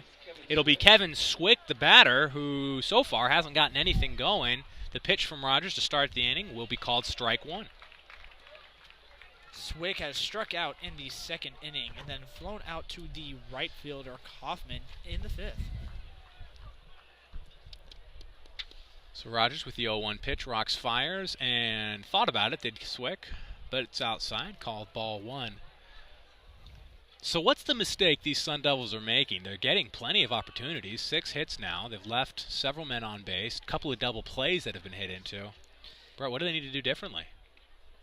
Well, after that inside pitch miss for a ball here, what they've really missed is what plagues any offensive team when all they can do is get on base. If they're not scoring, they're not pushing it in. The only thing they got was Ruiz in the 1st inning, and that's been it. And that's given the Trojans ample time to catch up. 2-1 pitch swung through, and then actually looks like it might have been tipped because it went off the mask of the catcher Rossiter. It's 2-2 with no outs, leading off the top of the 7th inning. Just been not a good showing with runners in scoring position for the Sun Devils. Sure, the batting average might be good, but... Ooh, called on the outside corner, strike 3. Backwards K. Oh, here we go. Good start to this inning. Now, that is a difficult maneuver, the backwards K, I tell you what. There's not a freaking key on my keyboard. So it's Brandon Garcia, who hit a double, was part of that big 5th inning, such as big is, a 1-run 5th inning for the USC Trojans. But coming up with 1 out, the pitch from Rogers to start him off, apparently low, ball 1. Rogers' 90th pitch of the outing so far. I bet he expected more run support, but runners in scoring position, the average might look good with the hit by pitch and like the singles, but nobody scored. That's the RBIs and the runs are the important part. Swung through for strike 1. Wind's getting some wind starting to pick up, yeah. Some gusts. And it's been swirling around, changing directions all day, whether it's coming in from left or heading out over center. But it hasn't been real strong until just now. Next pitch there, called ball 2, 2-1 with an out. The wind wasn't really a factor at the beginning of the game, and now it's just picked up. We're getting gusts and nasty, blowing our stat sheets all over the place now. And we'll see, and this won't have a huge effect. That pitch called, oh my, ball 3. That was definitely over the plate. I can't tell from here if it was high or low, but the crowd seems to think they can tell. They disagree with umpire Joe Burleson. The ultimate umpire, the crowd and the fans. Exactly right. So the 3-1 pitch with an out from Rogers swung on and bounced over to Ruiz, who should be able to handle it pretty handily. He does. Out number 2 here in the top of this 7th inning. Rogers working very well right now. This might be his last inning the way his pitch count's looking. It's way up over 90 right now, and James Roberts here, the second baseman for these Trojans, might just be his last batter faced of the evening. So, you know, we're talking about conference statistics. Ooh. And the call that swung through. First pitch from Rogers. 0-1 with a couple of outs. Conference statistics have been less good as far as hitting for these Sun Devils. Next pitch called. Wow, okay, called strike. Getting ready to call that one a ball. Good thing I'm not the umpire, Brett. It's a good thing, right? Or it's a good thing the fans aren't the umpire. Otherwise, it might have ended up in a brawl out here. Yeah, that's true. So the 0-2 pitch. That's bounced back to the screen. I shouldn't say bounce back. It's really lined back to the screen. Stays 0-2. Couple of outs. Roberts looks to be behind a few of these pitches. Rogers is overpowering these lesser batters of the USC Trojans right here. See if we can end the inning right now. So Rogers, the 0-2 pitch. Outside, ball 1. Crowd getting into it, disappointed. That was obviously a ball. Oh, definitely a ball. Just disappointed it didn't go the way they might have hoped. It's probably just getting testy with the umpire. It seems like they do that every night here at Packard. It's true. The 1-2 pitch. Oh, the crowd thought that was a strike, but it'll be called a ball just off the inside corner. This crowd, we have the smartest, the smartest fans here. Better umps than the umpire. Just kidding, folks. I'm serious. I believe you are quite intelligent. Here's the pitch. Swung on. That'll be a foul. Pretty good contact, but a little early. That was Brady Rogers' 100th pitch of the outing now. He's getting up there, triple digits in pitch count. He's a man that is wont to go a complete game. Tends to stick around. Of course he does, but I don't think we're running the Nolan Ryan system pitch until he wears himself out. That one's high. Loaded it up after getting ahead early, 0-2. Full count, 3-2 with a couple of outs. Nobody on to James Roberts. Just the second full count of the day for Brady Rogers here.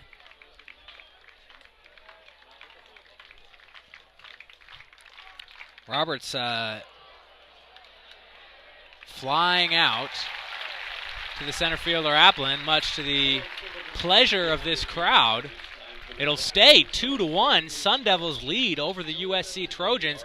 We're going to stick around, trying something new here.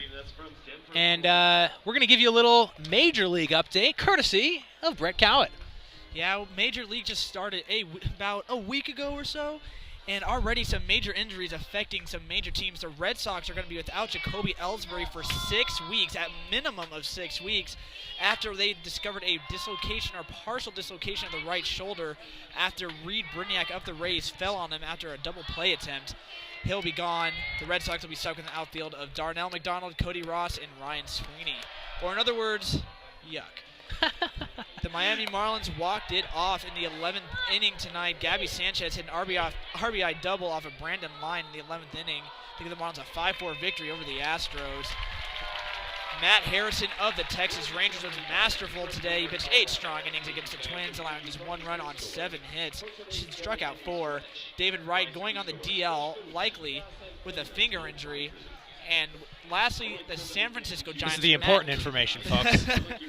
With my San Francisco fanboy here. Yes, sir. Matt Cain struck out 11 in a one-hitter versus the Pirates. The Pirates have only 9. The Pirates have mustered as much offense with only 3 home runs as Miguel Cabrera has alone. Wow. And yet they took 2 of 3 from the Phillies. Yes, they did. Man. So what happens when Eric Bedard's healthy? He can actually pitch. True that. Well, we're ready to get back to it. That little 7th inning stretch. They don't take a very long one here. We had a nice heartwarming rendition of Take Me Out to the Ball Game, sung by some young man. But we've got Drew Stankiewicz up, trying to help pad this Sun Devil lead of 1 run. It is 2-1.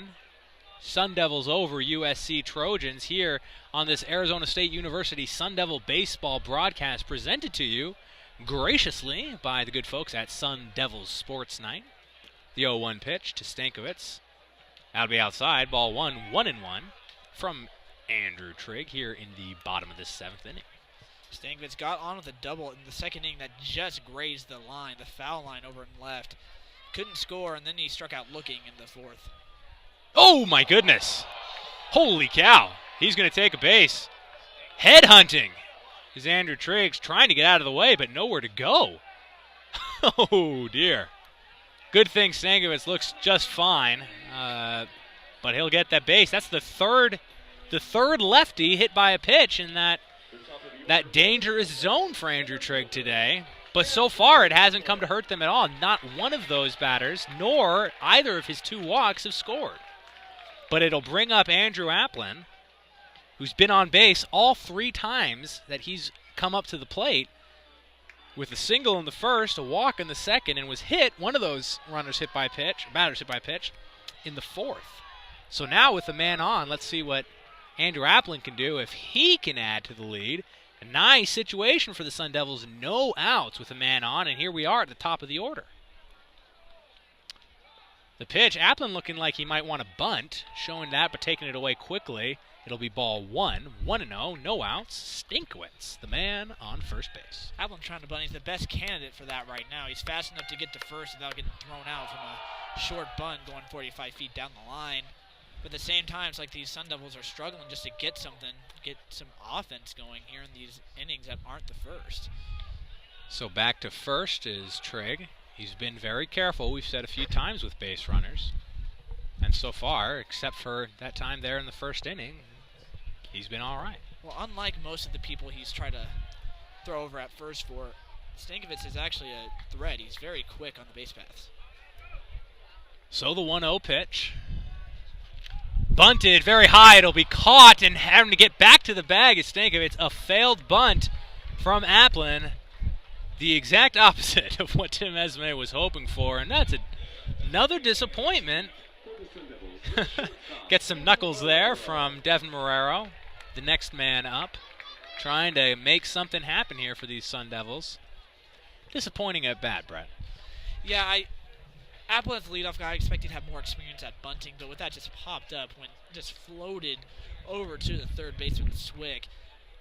It just was not a good attempt, and Stankiewicz nearly got thrown out. He was way off. His arms are waving, turning around, trying to get to the bag. Yeah, really a good job by Stankiewicz to make it back. Applin will be bunting off the tee tomorrow morning before the game. Which, by the way, will be right back here at Packard Stadium. Same time, same place, different day for Game 2 of this in-conference series against the Trojans. So back to the bag was Trigg. Stankiewicz in easily. Marrero's been on base, but his line will read 0 for 2. He got on base with a walk, as he's saying. He struck out once, and he grounded out to the... Oh, my goodness. Here we go. We've got a pitch out, but it was failed by the catcher. How often do you see that, Brett? A pitch out, expecting the steal, I assume. The catcher stood up, and the ball went off his glove, almost like there was some kind of miscommunication about where to pitch out to. You know, this has been a farce so much. I mean, after the 2 balls thrown to Rogers that scared him. Some real sloppiness. But Stankiewicz now easily into second. And here we go from Marrero, carrying way out to left field. Will it make it? Yes! It's into the orange trees, folks. That's a home run from Devin Marrero, and that is how you pad your lead. Yes, it is. Devin Marrero with a solid line drive homer to left field. One of the few you see to left field in Packard. Usually most of them are pulled over to right. Flores thought he had a beat on that, but there was no way he was catching, even if there was space behind him. He had no idea where it was going. And Devin Marrero finally padding his stats there with a nice 2-run shot. Marrero only hitting it as hard as you need to and getting a little bit of help from the wind here. But, yeah, Flores into the fence, as you said, thinking he might have had an opportunity. So those 2 runs scored. Stankiewicz coming in as well on the homer. A nice piece of hitting by the struggling Marrero. Here's DeMichael to see if he can follow it up. And the wind is truly picking up, folks. Wind must have cheered that Devin Marrero home run there. Cups are flying, papers are flying. What isn't going to fly in winds like this? Ooh, my goodness. This nasty is dust here. This is getting for real, folks. We're expecting some rain tomorrow, as by the way, it's 1-0 with an out to DeMichael, and now we're having a little talk on the mound. Monsoon season is beginning to start. I mean, DeMichael had to step out of the box because the wind was getting so fierce, and monsoon season is starting to roll around. Some spring showers coming in. It might not turn out well for some of the papers here that are trying to fly away. So folks are...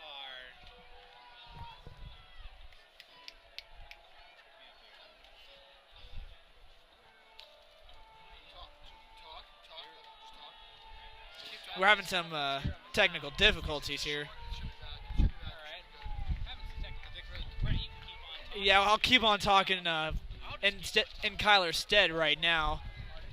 And right now, there's some nasty gusts coming through. These are just blowing everything away. So Michael, as we said, had to step out bad, and he's digging the box again after that meeting on the mound between the infield and the head coach of USC. The tech folks are telling me that I'm good to go. All right, we're gonna keep it going. Yeah, the wind is picking up and maybe damaging our equipment a little bit. Here's the next pitch is also outside 2-0. So he didn't miss much, folks. Fortunately, thanks to that conference on the mound with Andrew Drake, and he'll stay in. The 2-0 pitch swung on. He's very nice. Here comes Michael rounding first base into the right fielder. Here, out to get it. Now he's going to round second. He's heading for third. Michael's got an excellent speed. He's sliding to third easily with a triple. I guess that's that one. Got a foul there. That's this is looking like an ASU team I'm familiar with. And that's what we're used to seeing out of Joey DeMichael. Some nasty speed and some nasty power. One of those rare power-speed combinations you can see very valuable in the majors. And you can see that he might be one high draft pick when he decides to go to the draft. Yeah, you're exactly right. So DeMichael managing to follow up the home run from Ferreirae with a triple. And now, with only an out, comes Abe Ruiz, who had the only 2 RBIs until a moment ago. So here we go. See if we can keep things going. The Sun Devils with a renewed life and energy. Man on third, Joey DeMichael. Here's the pitch swung through. That's got to be the 8th whiff by Ruiz on the pitch. Ruiz trying really hard, it seems, to get that home run. He's really looking weak out there with those long swings. I mean, you haven't made contact, it would just explode off the bat, but at the same time, he's got to make contact. There's no way he's going to get a hit right here.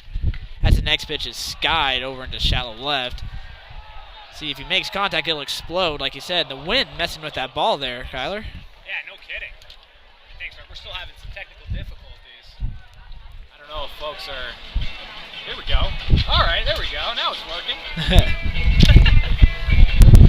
So Ruiz manages to make the second out there and almost fell for an infield, I guess it would have been an error, but caused by the wind. I don't know how they classify it necessarily. The wind is just going crazy, folks. But it'll still be DeMichael on third. He had to scamper back as it was caught just, maybe 10 yards away from the bag. And here's the pitch now to James McDonald. See if he can get on base and move DeMichael in. And you can hear the wind, folks. It is for real. It's shaking the flagpoles out there in center field. It's starting to get a bit scary. Now, Brett. Nothing to be worried about. Oh, and that one will be inside. McDonald thought about it. It'll be 2-0. A couple of outs. The man on third, Joey DeMichael. Sorry about the technical difficulty there, folks. We appreciate you hanging with us. This is a little bit of a test run, but we're still glad you're with us. That is the truth. So here we go, the pitch from Trey, lined up, past the second baseman, in comes DeMichael. It'll be a single and RBI for James McDonald. Where have these Sun Devils been all game, Brett? This is what this crowd likes to see for the third run of this bottom of the 7th inning. Andrew Trigg may not be long for this game. Yeah, Andrew Trigg already working up that pitch count. I don't know why they've taken him out. They have a righty in the pen right now. Can't see who it is, but they have a couple guys in the pen warming up. One might be already warmed, and it looks like they're going to switch him out right now. Here it is. So that means we'll take a break. Let's verify. Yes, he is bringing in the relief pitcher. We'll take a break. We'll tell you who the pitcher is. Hopefully things can keep going for these Sun Devils. Thanks for sticking with us, and we look forward to some more great Sun Devil baseball. You're watching Sun Devil baseball presented by the good folks at Sun Devil Sports Night. We'll be right back.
Welcome back to Tempe, Packard Stadium.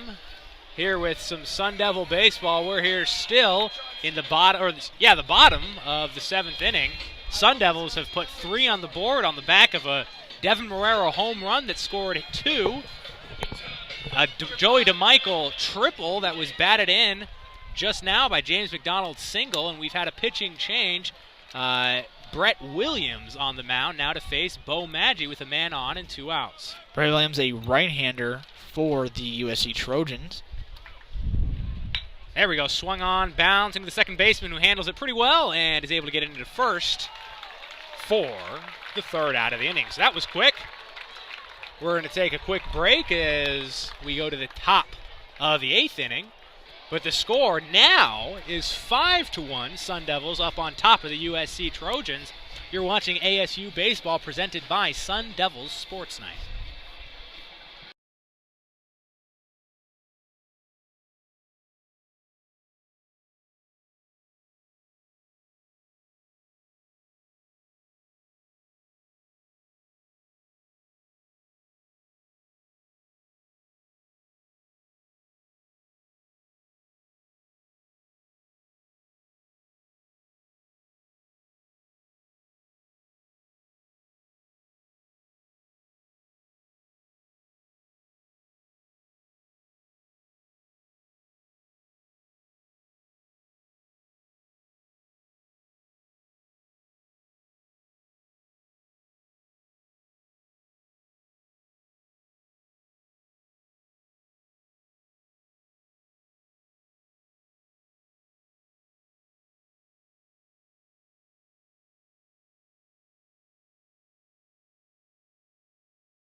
Welcome back to Tempe, Arizona. Packard Stadium. Cuyler Meade joined by Brett Cowett. Happy to have you along with us. We're bringing you into the top of the 8th inning, where the Sun Devils lead 5-1 thanks to a Devin Marrero home run, a Joey DeMichael triple, and then the RBI single from James McDonald all in the last inning. That would add 3 runs to the 2 that were scored back in the 1st. So Garrett Stubbs, the batter, takes strike 1 from Rogers. Garrett Stubbs is over 2 on the day. Reach on an error in the 5th, got to second, but the other at-bat, he grounded out to second base. Pitch from Rogers swung on, bounced to the third baseman, Stankiewicz, who will whip it over to Abe Ruiz, easily in for the 1st out of the inning. Nice to see Stankiewicz make a clean play. He hasn't been exactly a force with the glove at 3rd, made quite a few errors. People have been comparing him to Michael Benjamin, just with a better bat. Michael Benjamin just plagued with errors. They're both have about 6 on the season. That's just a very overturned position for the Sun Devils. So it'll be Sean Spear now in to face Brady Rogers for the 4th time. First pitch outside and high for a ball. 1-0 with an out under his belt. Rogers certainly happy to have some breathing room, I'm sure. It was almost the whole game that it was only a couple and then later 1 run. That pitch sharply fouled over the seating area near the refreshment stand. That patio, I don't think anybody knew it was coming. Just one guy, and one guy just watched it happen. Just everyone got lucky. So 1-1 with an out. Rogers will step off, step back on, and the pitch comes now. Swung on and missed. Strike 2. Nasty inside pitch. Batters are starting to jump on those now. These right-handed pitchers, Rogers and Triggs, both throwing inside to these left-handed batters, and they're swinging hard at these pitches that won't even be strikes if they let them go. So the wind hasn't let up with the 1-2 pitch apparently out for ball 2, 2-2. The wind hasn't let up. It's not quite as ferocious here in the press box, but there's been some trash out and about. There's ball 3. Almost hit him on the elbow. But a lot of wind in the second half of this ball game may have had an effect on that Devin Ferreirae home run, driving it just a little bit farther out over the fence. The 3-2 pitch swung right back to the, oh my goodness, Michael almost came over and made that catch. It was a comebacker. Rogers wasn't able to adjust appropriately, but DeMichael with a nice quick jump on it couldn't quite get the glove on, so it'll be a single for Spear. That's his first hit of this game. That will be his first. That will be his first hit of the game. The first 3 at bats he had, he flew out to the center field. He struck out and he grounded out to second. These USC hitters seem to be grounding out to second a lot, pulling the ball hard to the right side. So Adam Landecker coming up with a man on and an out away. See if he can get anything going to start coming back for the Trojans. In the top of this 8th inning, first pitch is a ball, 1-0. Starting to get downright chilly here at Packard. This wind has just sucked all the warmth out of the stadium. Never really gets chilly in Arizona in April, though. I guess you can't. I guess you could say that. That ball swung on and fouled very high. Someone's not paying attention out in the seating area, that grassy, but it missed everyone. So 1-1 with an out. Man on first base is Sean Spear. Looking in is Rogers, and now Landecker set. Here's the pitch. Swung on, that'll be out to right field. It'll be Casey Kaufman giving chase. Will it stay in the yard? It will at the warning track. Caught by Kaufman. The wind not enough to drive that out. A little too high. Just a very, very long out, and it had to be Spears scampering back to the bag. He was more than halfway over to second base. Landecker, a solid hit there. Kaufman had to go all the way back to the fence. He caught that ball and landed on the fence. Just such a solid hit. The wind carrying out to all fields right here. It keeps switching. Now it's going out to about right center, maybe a bit closer to Kaufman, but just ridiculous wind here and pushing out everything. So the first pitch to Roundtree, the next batter, called strike 1. 2 outs now with the man Spear still standing on first. Roger trying to close things out. Here's the pitch. It'll be outside, 1-1. Rogers not too concerned with runners. He never truly is. He likes to get the out at the plate. As you can see by his huge strikeout totals, he hasn't even gotten over 10 walks on the season yet. He likes to focus on what's at the plate and throw strikes, and more strikes. And he's shown us a great move at one point when he was concerned. That one bounced over to the shortstop Marrero, who's able to get it into second for the 3rd out, just ahead of the runner Spear. Good piece of fielding by the shortstop Marrero. So we'll head to the bottom of the 8th inning. The score 5 runs for the Sun Devils, only 1 for the USC Trojans, just the way we like it here at Sun Devil Baseball, which you're watching, presented to you by Sun Devil Sports Night.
Welcome back to Tempe, Arizona, Packers Stadium. Cuyler Meade joined by Brett Cowett. You're watching this 5-1 Sun Devil baseball game brought to you by Sun Devil Sports Night.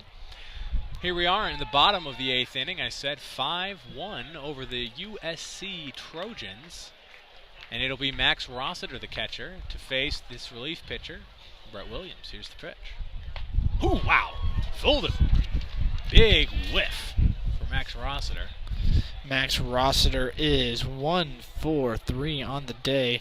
He got a single, but got caught up in a double play in the second. He flew out to the left fielder in the 4th and got caught up in another and grounded into a double play in the 6th. Next pitch outside, ball 1. It'll be 1-1. No outs to the catcher Rossiter.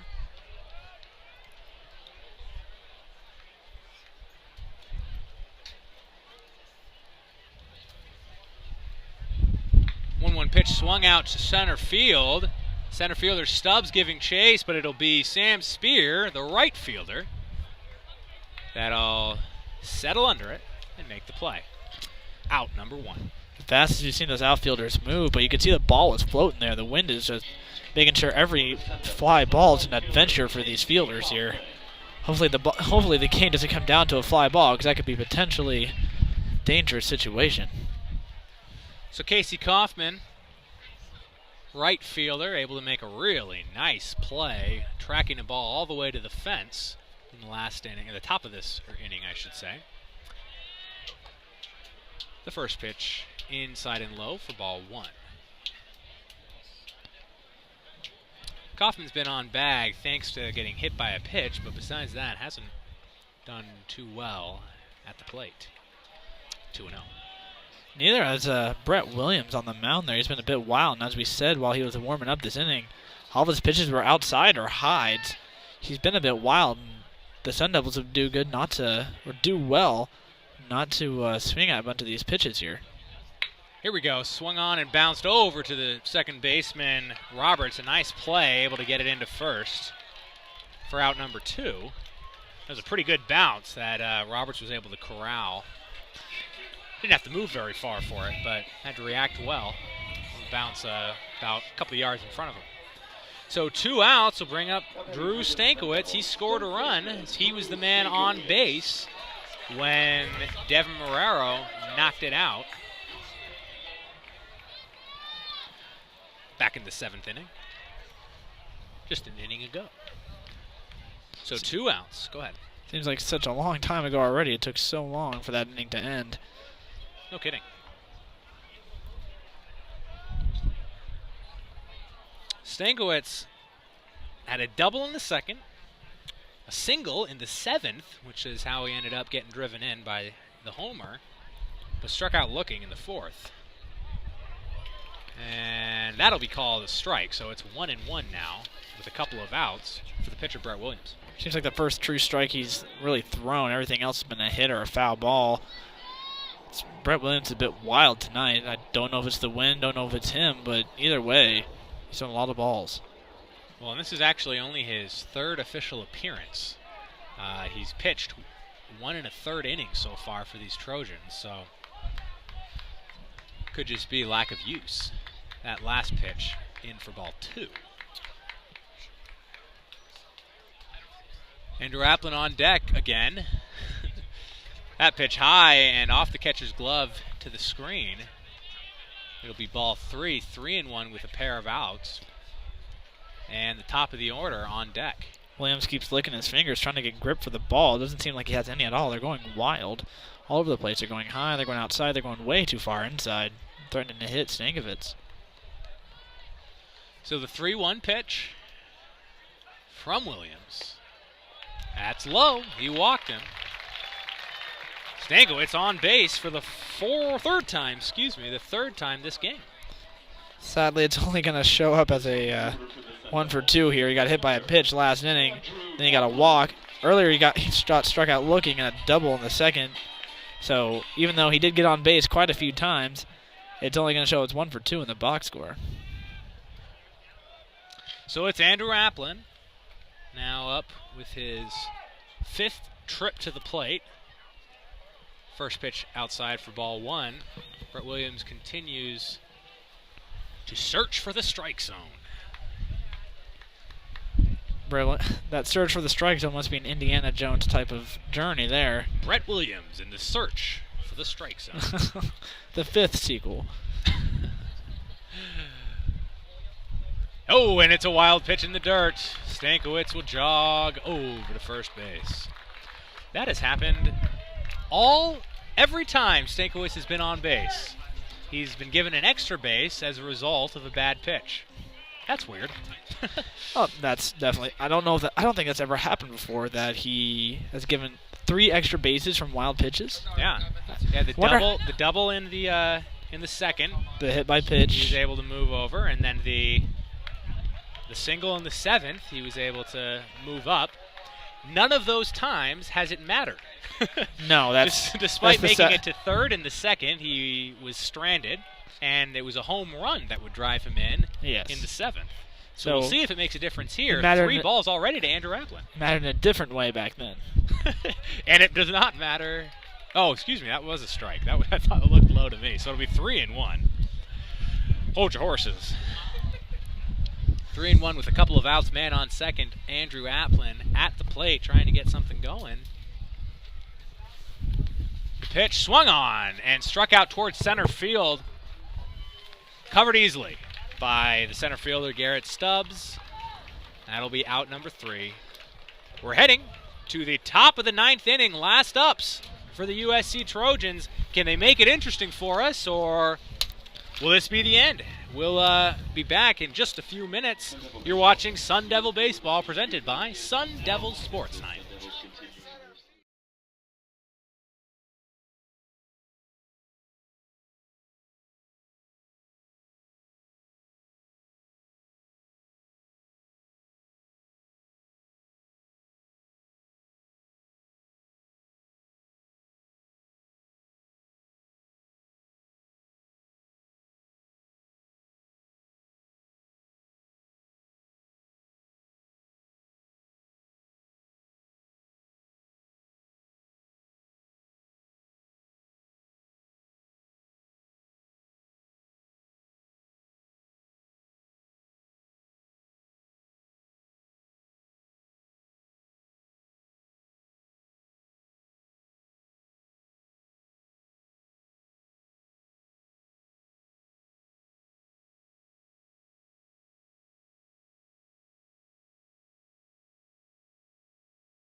Welcome back to Tempe, where the Sun Devils are looking to close it out in the top of the 9th inning with a 5-1 lead over the USC Trojans. Cuyler Meade joined by Brett Cowett as you're watching this ASU baseball presentation presented by Sun Devils Sports Night.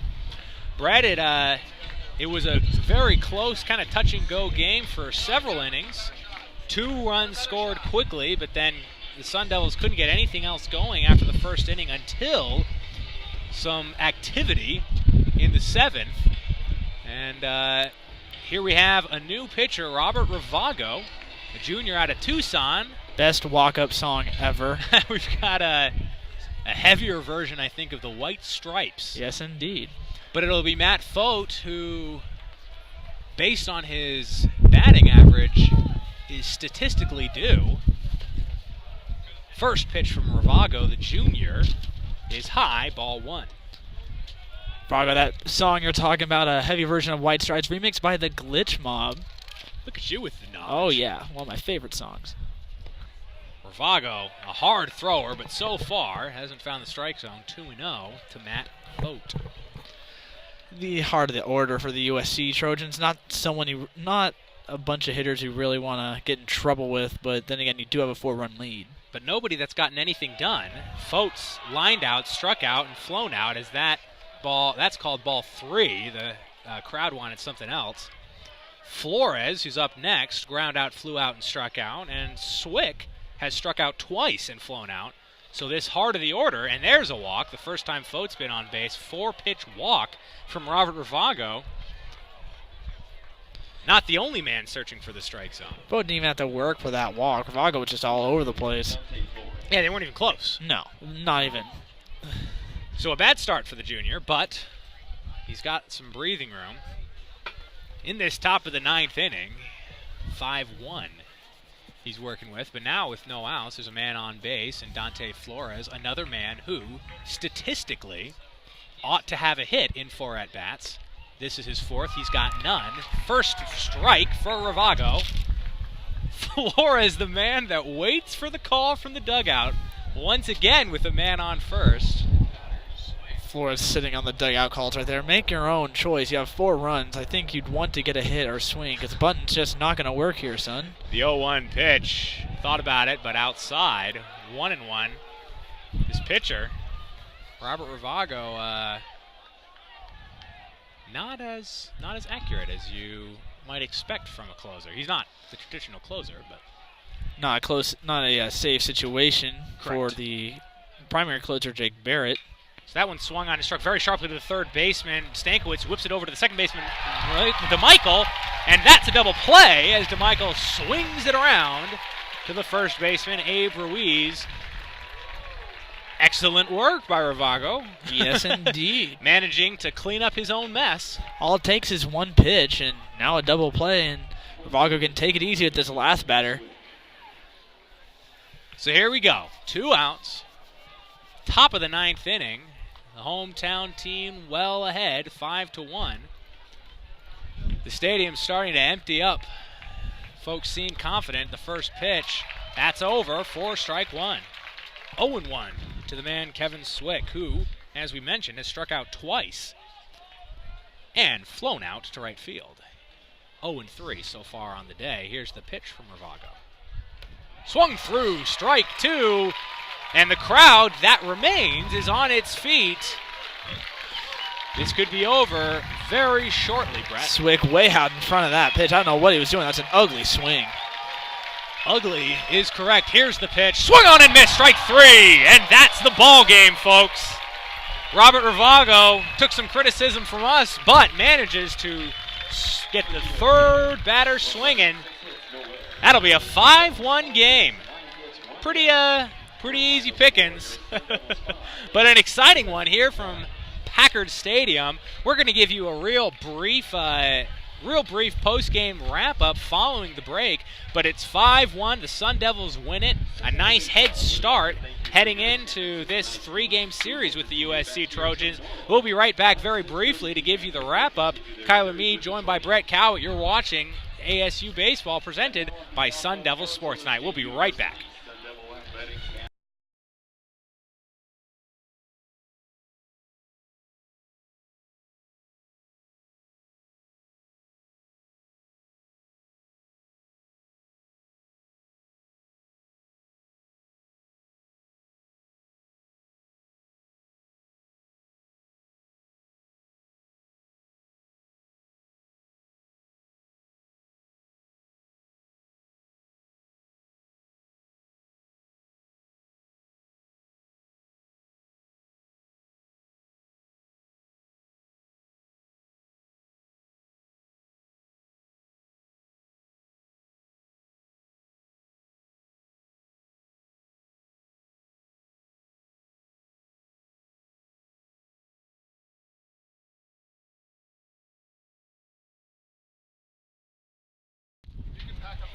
Welcome back to Tempe, Arizona, where you've just watched an ASU Sun Devil victory. Cuyler Meade joined by Brett Cowett on this ASU baseball presentation, courtesy of Sun Devils Sports Night.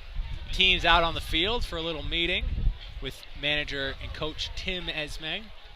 But Brett, give us a breakdown of this game and tell us how it went for us. Well, at first it had a good outlook as Abe Ruiz got an RBI double on the bottom of the first, but after that, the offense couldn't get anything going. It was all riding on Brady Rogers, and a single mistake by Rogers could have resulted in disaster for the Sun Devils as USC was trying to capitalize on some chances, but they couldn't, ASU couldn't, and Brady Rogers is the star in this game, striking out so many. He only missed 2 innings without a strikeout.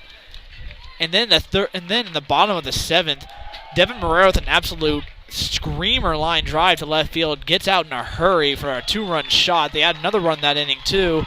And that's just an insurmountable lead for USC, and they just fall 5-1 at the wayside. It would be Marrero's only hit of the night. A difficult night, although he did get on with a walk. Marrero really needing something to get him going. It's been a little bit of a difficult stretch since they've entered conference play for the young man. Highly expected to go pretty early in the draft. Has been struggling and is currently batting pretty well under 300. Nice to see some success for the young man, although, like I said, it would be his only hit. You mentioned Brady Rogers really did well to keep things under control, even as there were some miscues in the field. The only run that did make it in really ought to have been thrown out. There was something going on, and we were never entirely clear on it if the ball popped out of the glove of the catcher Max Rossiter or what, but the throw was there on time. So either way, really a well-pitched game by Brady Rogers. It would be 7 strikeouts for him. Yeah, and that one play at the plate, Rossiter didn't look like it was a bit of a mystery. We couldn't see. Our angle was bad from up here in the press box, but Rossiter seemed to might have lost the ball trying to tag out Brandon Garcia as he was running home. A throw from a single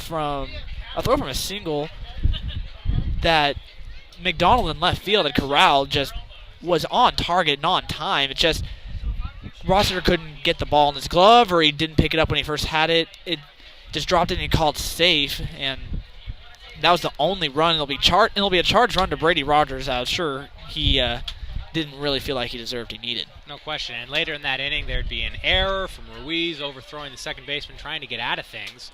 But Rogers was able to get out of it, and that was it for him as far as runs scored. Although it was touch and go for a while, the Sun Devils left several men on, but as you said, in the 7th inning, they were able to get things going with the home run scored by Marrero with the man on base, Drew Stankiewicz, and then followed up by a nice triple from Joey DeMichael, batted in for another run. But that's all it took. They only needed the 2 in the first. In reality, it was nice to get some breathing room. But all around, a nicely played game. Good to start off this USC series with a win. Folks, if you were watching, that means you weren't here. So come on out tomorrow, same time, same place, different day. We're going to have more USC baseball, and then, of course, there's another on Saturday, a matinee game. But, on Sunday, a matinee game. Beg your pardon. But for Brett Cowett, we appreciate you joining us, and we give thanks to our camera folks, Casey, Trey. We give thanks to Ryan Hess, manning the technical side of things for us. For Brett Cowett, I'm Cuyler Meade. We appreciate Sun Devils Sports Night presenting this ASU baseball presentation, and we hope you'll come back and join us once again. So from Tempe, Arizona, Packer Stadium, the 5-1 victory for the Sun Devils to start off this series over the USC Trojans. Thanks for joining us. We'll see you soon.